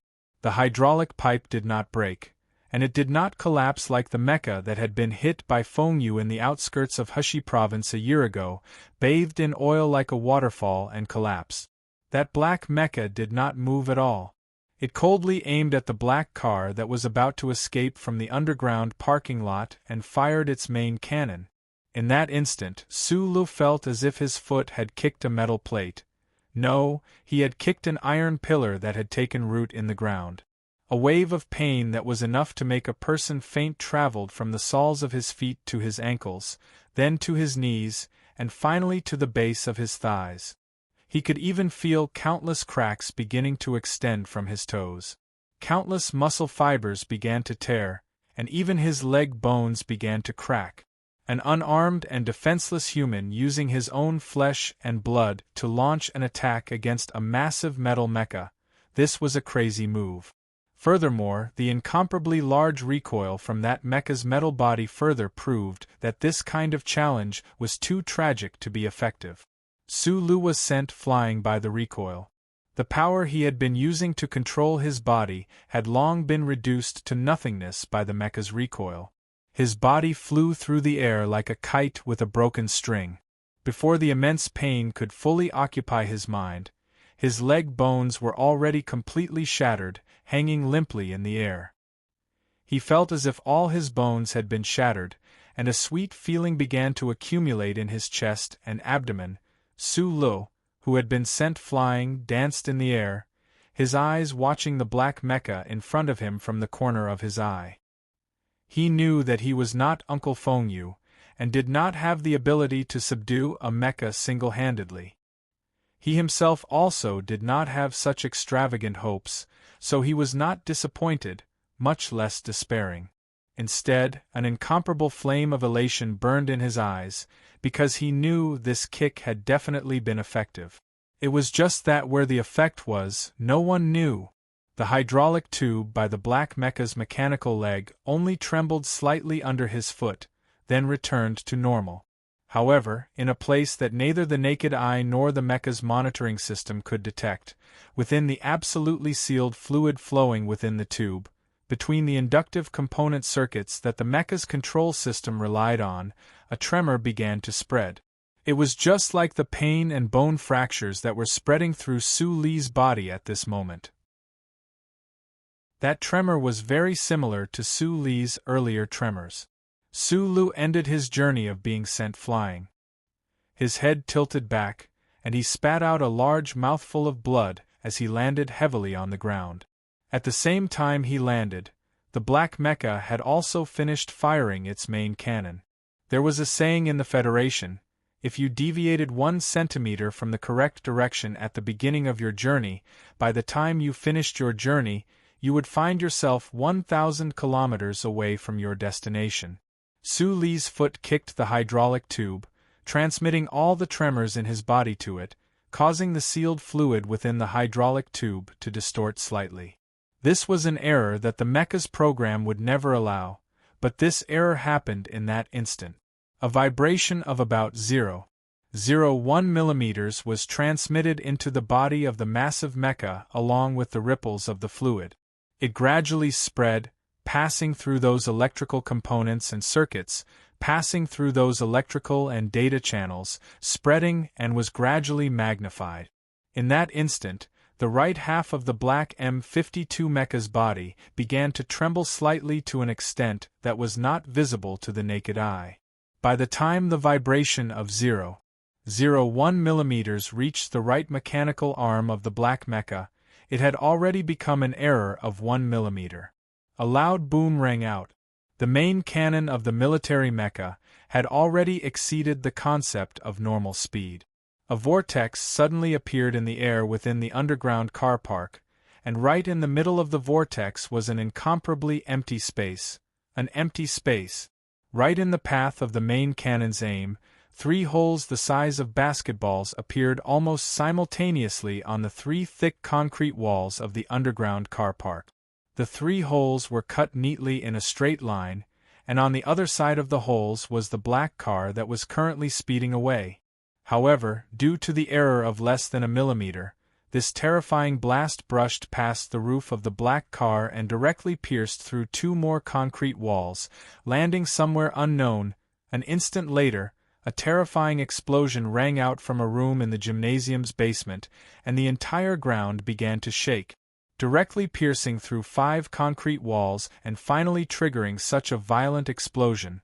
The power of the military M52 mecha's main cannon was truly too shocking. It was hard to imagine. If this blast had landed directly on the black car, Tai Ziyuan and Butler Jean in the car would have died a horrible death. Su Lu, who had landed in a pool of blood on the concrete floor, was once again bounced up from the ground by this blast. There was not a single part of his body that did not ache. However, his eyes, reddened by the blood, watched as the black car in the distance finally left the underground car park. He could not help but break into a grin, revealing his white teeth amidst the smoke as he laughed out loud. At the same time, his right hand found a cold gun by the side of the half-broken corpse beside him. That huge black mecha clearly did not expect its main cannon attack to actually miss its target. Although the pilot in the mecha's cockpit had felt a trace of surprise when that human had kicked the mecha in a frenzy earlier, His strong nerve control, logical judgment, and the instinct of a soldier to obey orders allowed him to completely ignore the kick that the lunatic had launched with his frail body. He simply aimed at the car and fired the main cannon. At this time, the pilot in the M52 mecha finally noticed that the fellow in the green military trench coat lying under the mecha's feet seemed to be a little unusual. However, he did not have the time to find out what was so unusual about this fellow's body. Just as the black car disappeared from the underground car park, this mecha warrior used his communicator to issue orders to the soldiers accompanying him. At the same time, his hands moved like the wind as he entered 17 data commands on the touch-sensitive holographic screen. Amidst the loud roar of the motor, this huge mecha began to move abruptly. Like an ice skater relying on the caterpillar equipment on its alloy legs, it started to move rapidly in the cramped underground car park. In an instant it increased its speed. The black metal mecha glided beautifully forward as it chased after the human towards the exit of the underground car park, leaving behind only the piercing sound of air vibrations. The black M52 mecha chased after the human so resolutely, so decisively, so coldly. It did not even spare a glance at Su Lu, who had piqued its interest immensely. Su Lu, who had used a human's body to successfully cause his main cannon to miss. Other than the special-class ace pilots of the federal military, who else could make such swift reactions and control so beautifully? The huge and terrifying black mecha chased after the car Tai Zhuan was in. Accompanied by the sound of dust and air vibrations, it disappeared from the exit. At this moment, Su Lu was in a state of shock, but he could not worry about Tai Zhuan's survival at all. This was because right now, he could only worry about his own survival. In the quiet underground parking lot, the smell of burnt flesh and blood filled the air.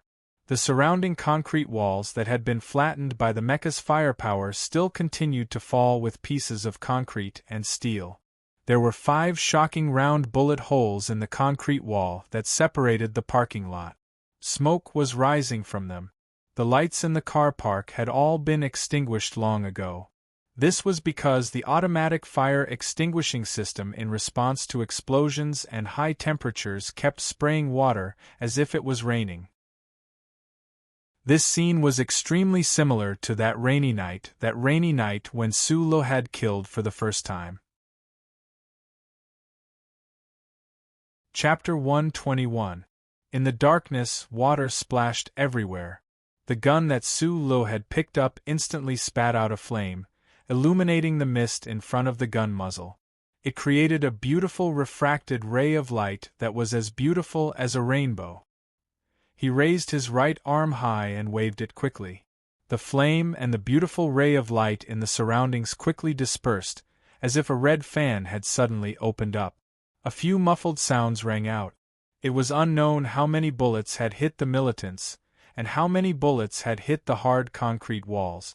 In the darkness, only the vague silhouettes of 6 or 7 militants could be seen. One of the silhouettes let out a muffled groan, his neck snapped, and he fell to the ground. Su Lu had never been in the military before. He had only memorized countless battle regulations and battle formations for the Ministry of Defense's mecha operator exam. Actually, this knowledge was not very useful for his exam, but Uncle Feng Yu had asked him to learn, so he had obediently learned. He had never thought that it would be useful at this moment. The bullets that he had randomly scattered in his nervousness had actually successfully hit a target. This should be the first time he had fired a gun. The heavy feeling on his wrist and the slightly numb recoil made his body, which was lying in the puddle of water, feel a little uncomfortable. This standard repeating gun should have belonged to one of the Tai family's security guards. However, that security guard had already died in the ambush of that military mecha. His corpse had been torn into countless pieces. Luckily, the safety of this gun had been switched off, allowing Su Lu to complete his shot in the first instant. Su Li's reaction was very fast. What was even more admirable was his unyielding, silent, and determined personality. After being sent flying to the ground by the mecha, his subconscious action was to search for a weapon on the ground. He wanted to continue fighting for his life, even if it was just a struggle. In the darkness, in order to not expose himself, Su Li's right arm was raised extremely high. Even so, that group of well-trained militants could still accurately determine his position. A rapid rain of bullets rang out, and the sharp sound of bullets breaking through the air rang out. Countless splashes of water and concrete were sent flying everywhere. He had only been bitten by a mosquito. Su Li leaned against the back door and breathed rapidly. His chest heaved up and down as he felt the pain in his right arm. He knew that he had been shot by the militants before he slipped through the door.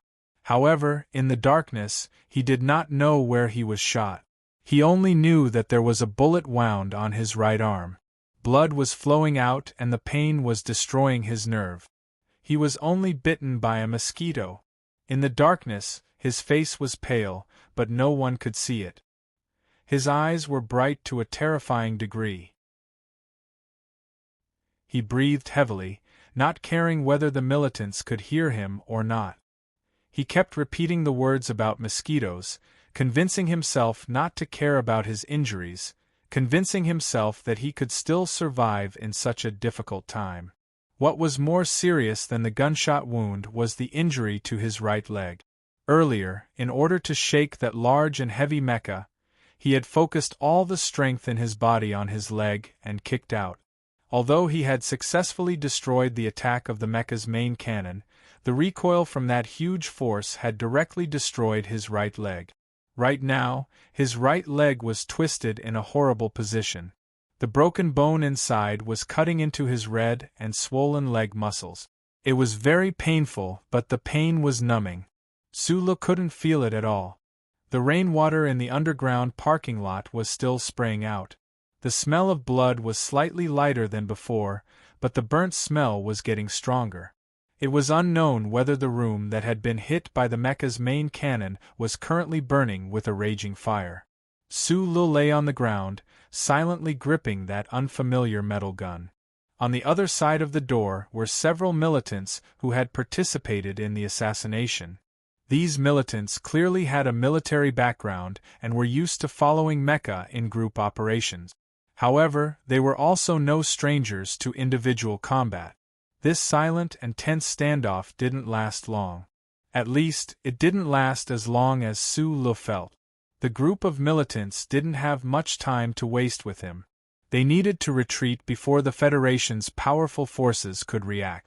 However, under the light of the First Charter, even if they retreated, it would probably be difficult for them to leave the Federation. The sound of gunfire rang out again. Countless bullets struck that heavy door, sending sparks and fragments flying. If this door in the underground parking lot wasn't made of metal, it was likely that Su Li, who was behind the door, would already have been turned into a hornet's nest by now. Behind the door, Su Li shrunk his body as much as possible to avoid being hit by the stray bullets flying in all directions. He didn't dare to raise his head at all, and he didn't dare to move. However, that gun was consciously raised by him and aimed at a certain angle beside him. This was completely based on his intuition. The gunshots had just stopped when a fierce figure pounced in. Su Li's index finger flicked lightly, and a bullet sprayed out from the barrel of the gun in his hand, knocking down that figure directly. However, after he flicked his finger, he found that he was wrong. This wasn't one of the militants, but the corpse of a security personnel whose body had been sliced in half by the mecha's shrapnel. Su Li's pupils contracted. He knew that he had reached the moment between life and death.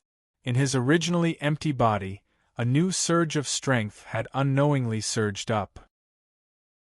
With a muffled grunt, he used his only intact left leg to push against the back of the door, forcefully sliding 1/2 meter to the side on the ground.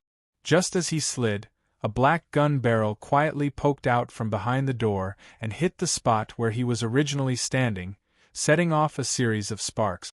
After narrowly dodging the shot, Su Li's slightly narrowed eyes emitted an extremely bright light.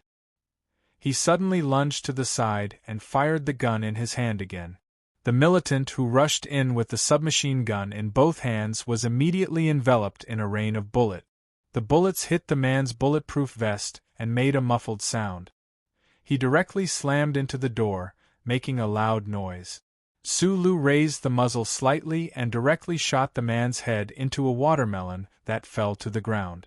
In the dark environment, the half-open door was like the mouth of a legendary monster, as if it was going to swallow all life.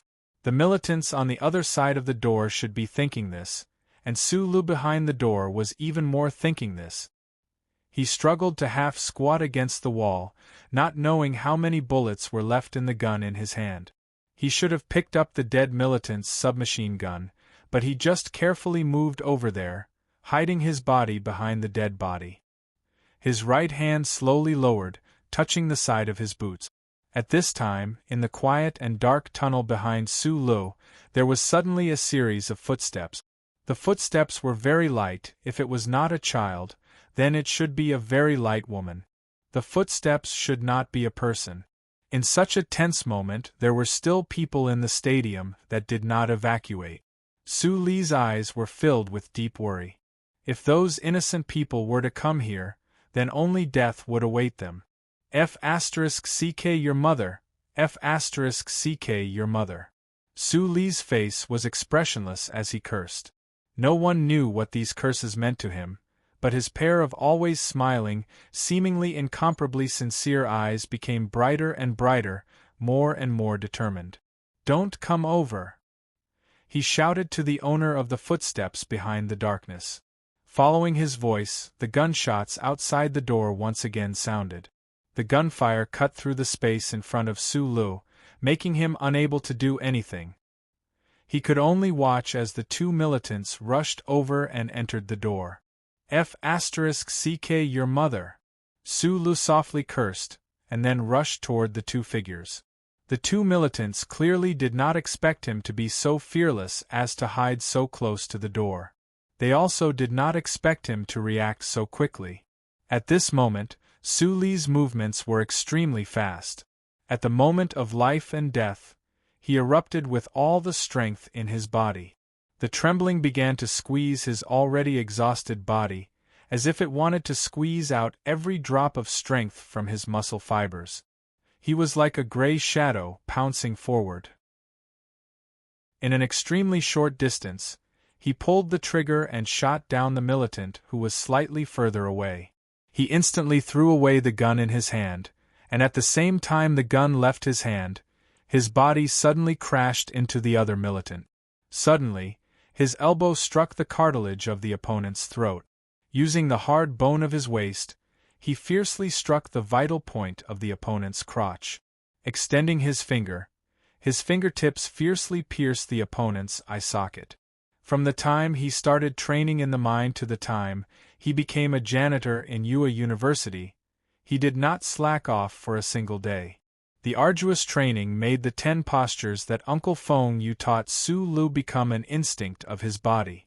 At this moment, his strength completely erupted, vividly displaying it. That comfortable and ruthless feeling made him forget that he was dragging a crippled leg and had been shot several times. They were all strange and heroic body techniques. His throat was broken, his mouth was shattered, his eyeballs were split open, and his blood and juices were splattered everywhere. The militant did not even make a sound as he fell in front of Sulu. However, at this moment, his body was already exposed at the door. Sulu did not stop in the slightest. Carrying the militant's corpse, he silently and bravely rushed out. The sound of gunshots rang out. A metal tool suddenly appeared in Sulu's right elbow. With a press of his finger, a faint blue electric arc suddenly illuminated the corner of the underground parking lot. A militant on the side was struck by the electric arc, his body twitching as he fell. The submachine gun in his hand was still firing, but it hit the thigh of one of his companions. Sulu rushed over, the tip of the stun baton in his hand already reaching out, directly stabbing at the fellow who was kneeling on the ground. However, these militants were worthy of being called elite soldiers of the army. Although Su Li's sudden appearance had inexplicably killed several of their companions, this fellow who was accidentally injured by his companions still displayed the outstanding individual qualities of the Federation's soldiers at this crucial moment. Chapter 122. The stun baton that Su Lu had named Flying Dagger had been cleverly modified into a multi-purpose tool. The electric shock effect at the front was still intact, but the back of the handle was designed with a retractable dagger tip. Earlier, he had electrocuted one of the militants unconscious. With a swipe of his right elbow, he held the dagger tightly between his thumb and index finger and stabbed towards the throat of the last militant. Unexpectedly, at the last moment, the militant actually turned the submachine gun in his hand into a cold weapon and directly blocked his wrist. As a soldier who had undergone many years of cruel training, his body possessed great strength, especially when he was holding a gun, while Su Lu was only holding a small dagger. When the two were compared, Su Lu felt a strong vibration coming from his wrist in an instant. It made Su Lu feel that something was wrong. At this time, he, who was heavily injured, had no strength to use. Those strange postures that he had trained hard for many years were like water without a source.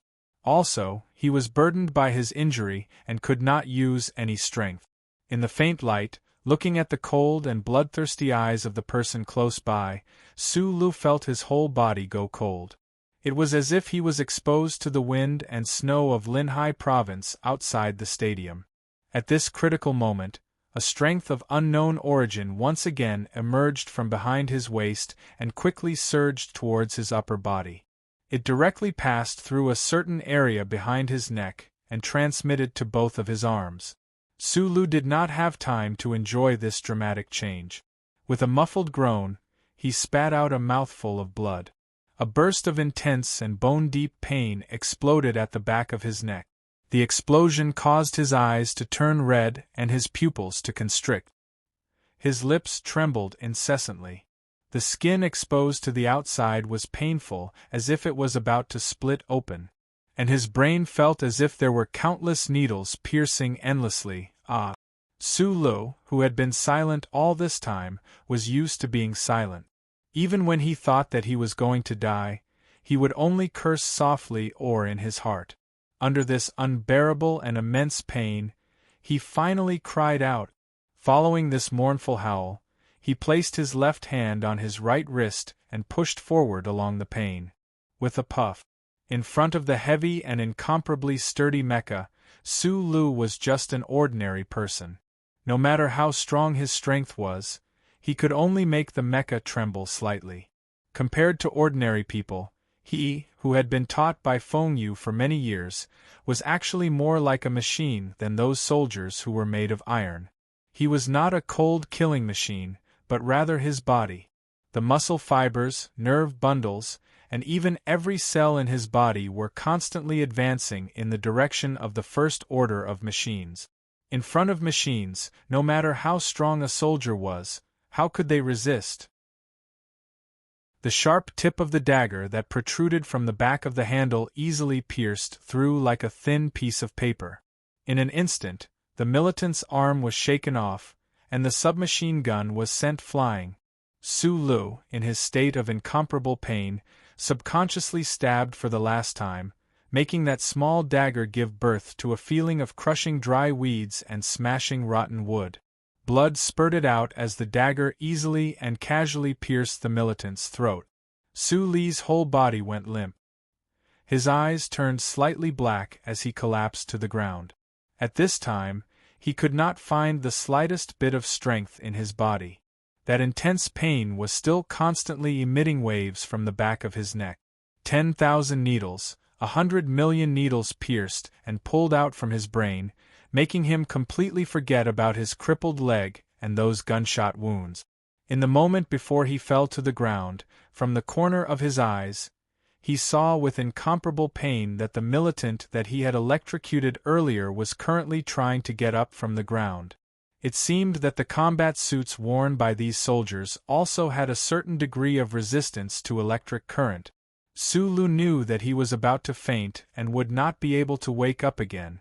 This was because, other than fainting, there was no other way for his body to withstand the pain at the back of his neck. This was a natural instinctive reaction of the human body in order to protect the brain. If that militant got up and faced him while he was unconscious, then Sulu would definitely die. In the instant before he fainted, he somewhat helplessly thought of his incomparably tragic end. At this time, at this place, there was no one who could save him. He would definitely die. In the instant before he died, many people's images flashed through Sulu's mind. He thought of many things, just like in a movie, but he sorrowfully confirmed that this was not a movie. It doesn't matter, everything doesn't matter. I've seen Jian Shuer, and I've also had a woman. Even if I die, this life can be considered complete. Don't people live to do the right thing? Death, not because of Tai Ziyuan, not because of the political strife or the black screen that I don't know about, but because those people are doing wrong, so I should stop them. But, I'm still so young. Sulu was influenced by Shi Qinghai. Using the title of Little Master, he quickly told himself his last words in his mind. Then, he fell heavily on the cement floor full of dirty water. His eyes turned black and he fainted. That ordinary face that had fallen into a coma still had a trace of a bitter smile. The bustling university town of Linhai became a lot more deserted because of the cold winter and the snowstorm. But today, Jian Shuer's first concert in the Federation brought prosperity and liveliness back to this large city group. After watching the concert, people left the stadium, still in high spirit. Along the developed road and rail network, people dispersed to various campuses or cities in Linhai. In the northeast direction of the stadium, there was a highway that was particularly deserted compared to other places, because this highway directly led to another state in the Federation. It required about 12 hours of travel between the ice fields and the mountains to reach it. In such cold weather, no one would choose to go through this highway. Not to mention, because of the continuous snowstorm, this highway was basically in a half-closed state. However, at this time, on this half-closed highway, there was a black car without any logo driving at full speed. Because it was in a half-closed state, the Federation's Traffic Management Committee turned off the automatic heating and snow removal function of this highway, so the snow on the road was very thick. This car ran over the thick snow and ice chips all the way, but its battered body didn't move at all. It still maintained its balance and stability. The black car didn't see a single car along the way. Tai Ziyuan had unknowingly sat in the co-driver's seat. The two-way seat belt tightly fastened his body. His expression was very cold. His eyes were indifferently looking out the window at the ice and snow wilderness that flashed by from time to time. The target is approaching again. It will enter the attack zone in 7 seconds. The central control computer of the black car issued a warning once again. The car that the Tai family prepared for their heir was extremely powerful no matter how one looked at it. The intelligent judgment program of the central control computer of the car was faintly similar to the central control computer of a spaceship. The moment the computer's voice faded away, a thrilling image appeared on the rear view screen of the black car. Not far behind the highway, a black military-grade M52 mecha could be seen advancing rapidly in an unstoppable manner. That mecha had already completely switched to forward mode. Accompanied by the vibrations of the huge mecha breaking through the air, the alloy tracks of the mecha continued to crush snow and ice, crushing the concrete blocks on the highway. Its momentum was truly astonishing. Inside the black car, Tai Ziyuan and Butler Jin's expressions didn't change at all. After coming out of the underground parking lot of the stadium, Butler Jin consciously chose the northeast highway without Tai Ziyuan's order.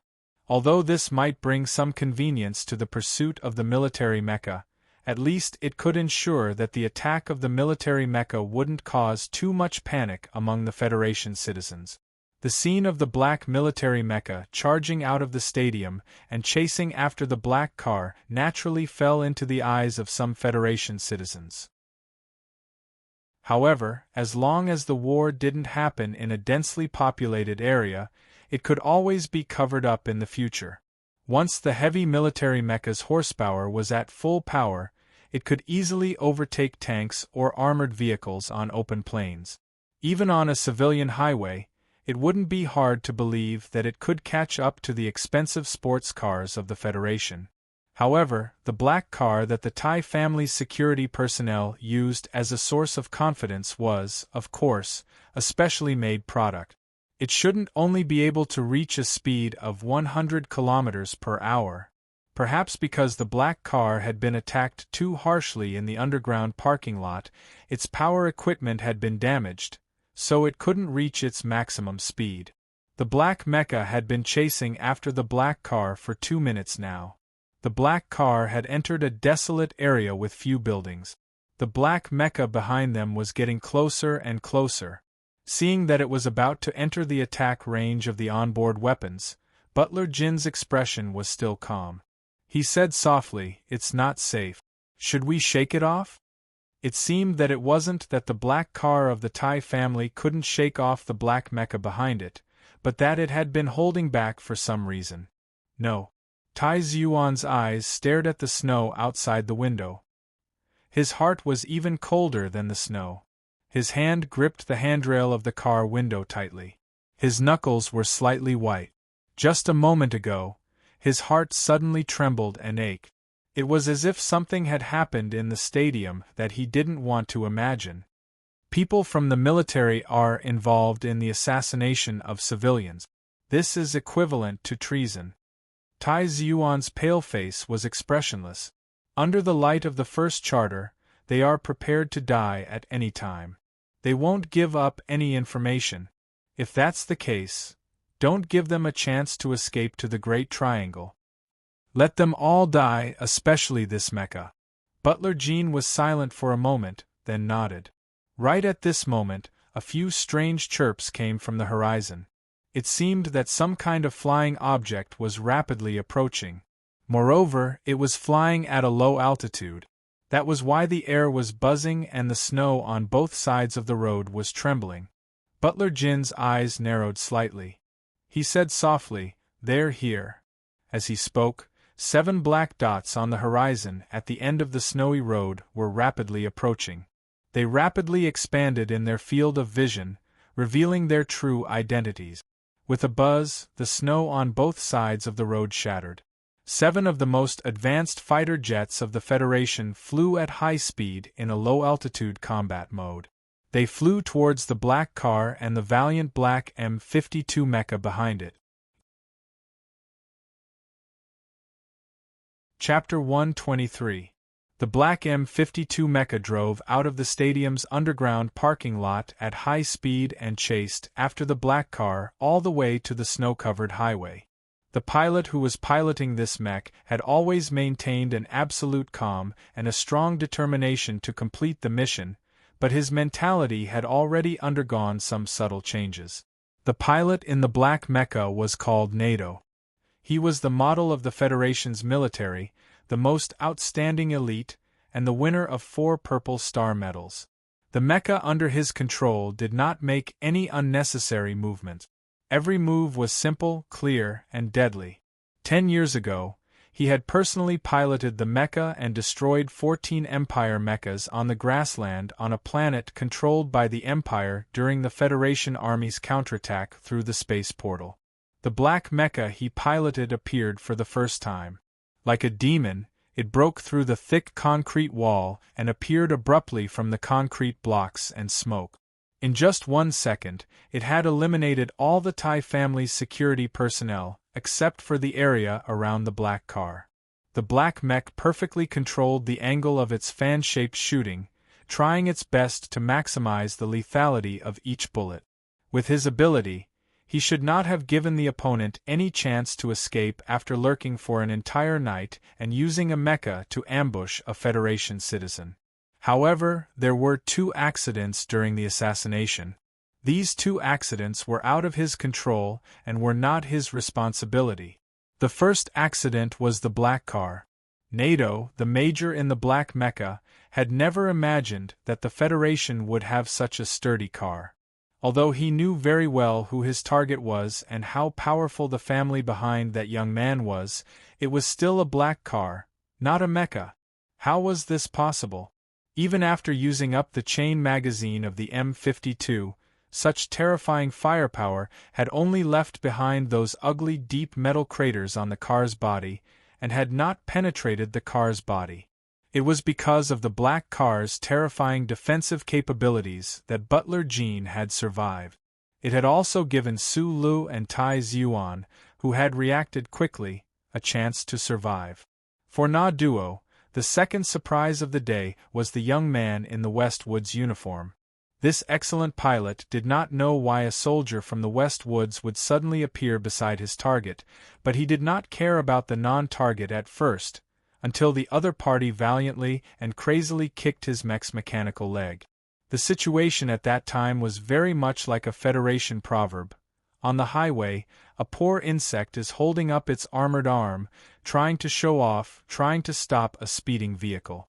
However, this seemingly crazy and foolish action had successfully interfered with the Black Mecha's main cannon.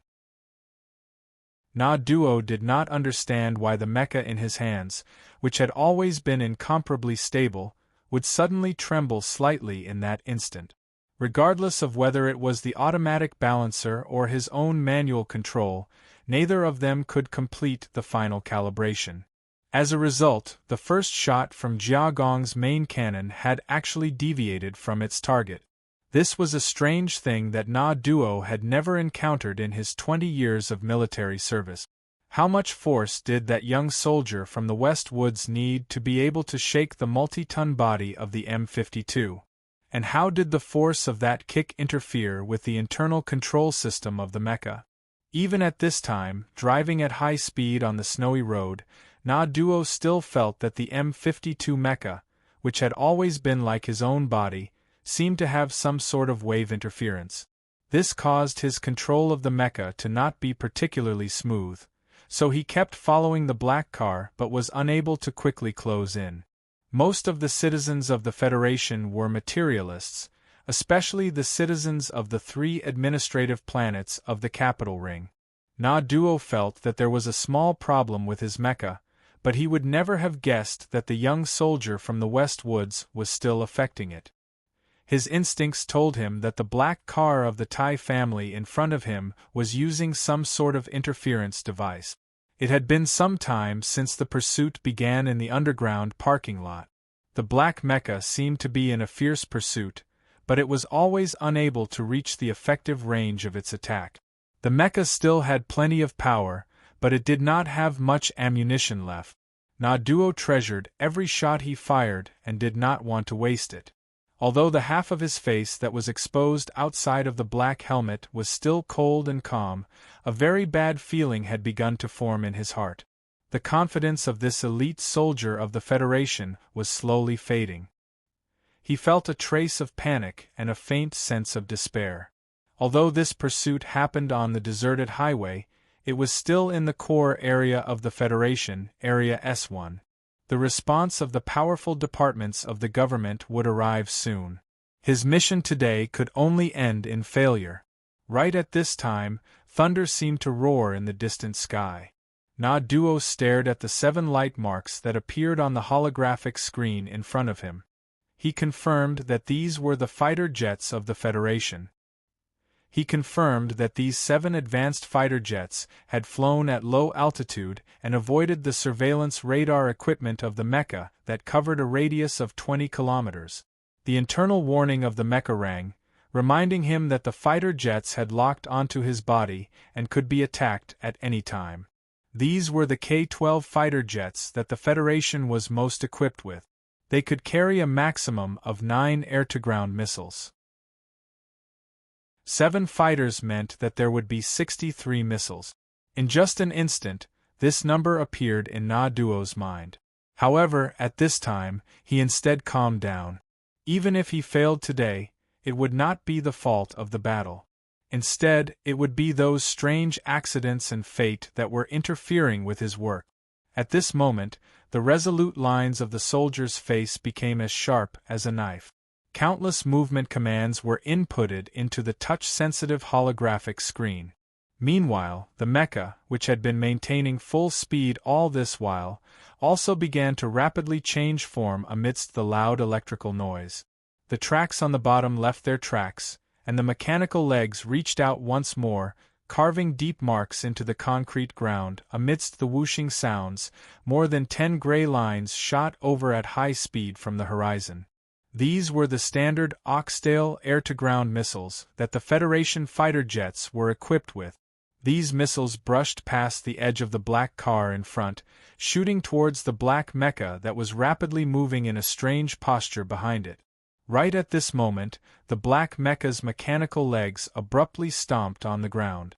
The entire mecha suddenly leaned forward at high speed, as if it was about to fall to the ground. However, the body of the mecha relied on inertia to flip around in the air, performing a beautiful movement similar to a fighter jet's wing. Amidst the dense barrage of missiles, the mecha found the only path and glided forward, actually dodging all of them.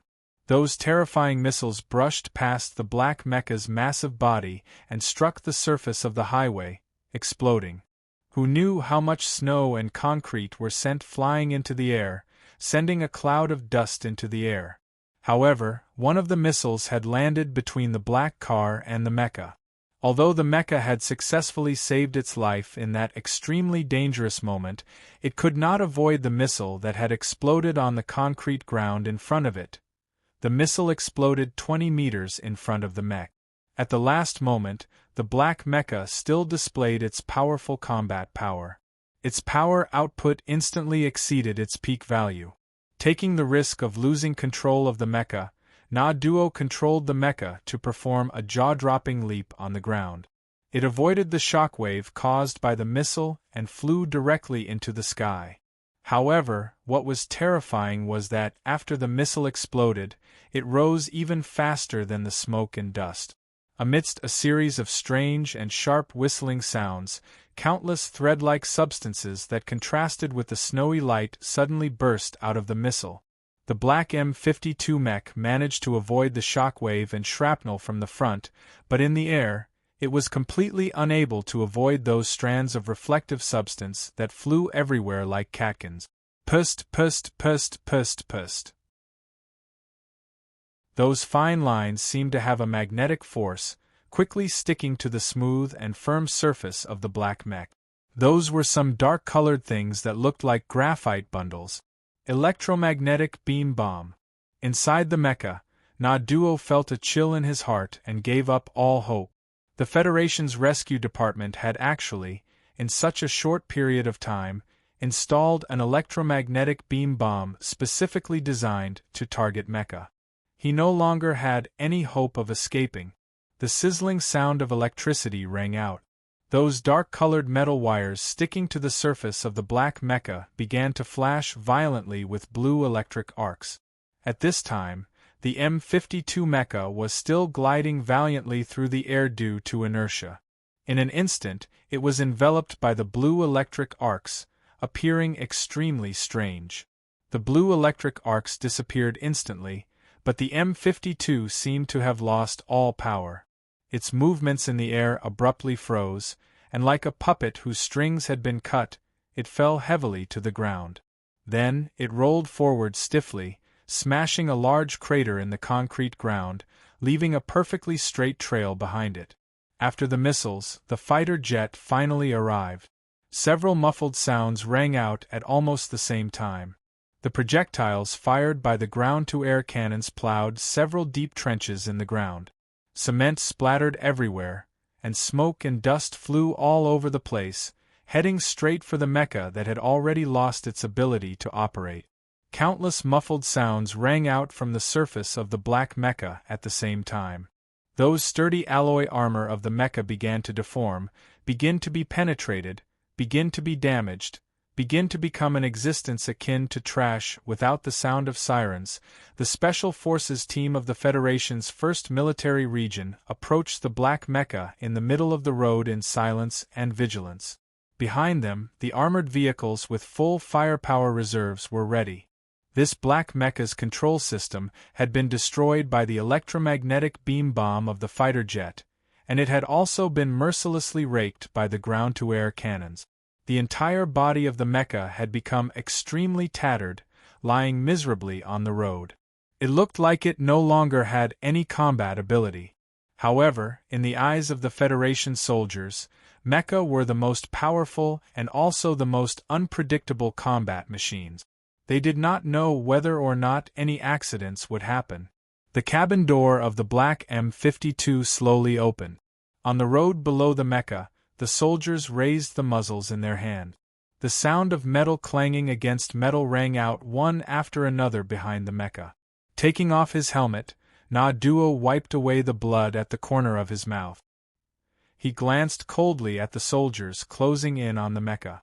Listening to those vague voices ordering him to abandon the Mecca and surrender, he slowly shook his head. When he had faced those 7 Federation planes earlier, he had actually been confident that he could at least shoot down one of the planes that had taken the risk of flying at a low altitude. Even though the Mecca's automatic control system had been destroyed, he still believed that he could control the Mecca and make those soldiers below pay a heavy price. However, since the mission had already failed, he did not want to make a move against those soldiers. As fellow soldiers, they should have fought together on the battlefield. They should not have become enemies in the first place. The soldier Na-Duo looked at the black car at the corner in the distance and narrowed his eyes. He lightly patted the slightly hot metal body beneath him, took out a handgun, and aimed it at his temple. He silently pulled the trigger. You're tuning in to the Phoenix Nights YouTube channel. Don't forget to subscribe and join us on this journey to catch the most captivating stories.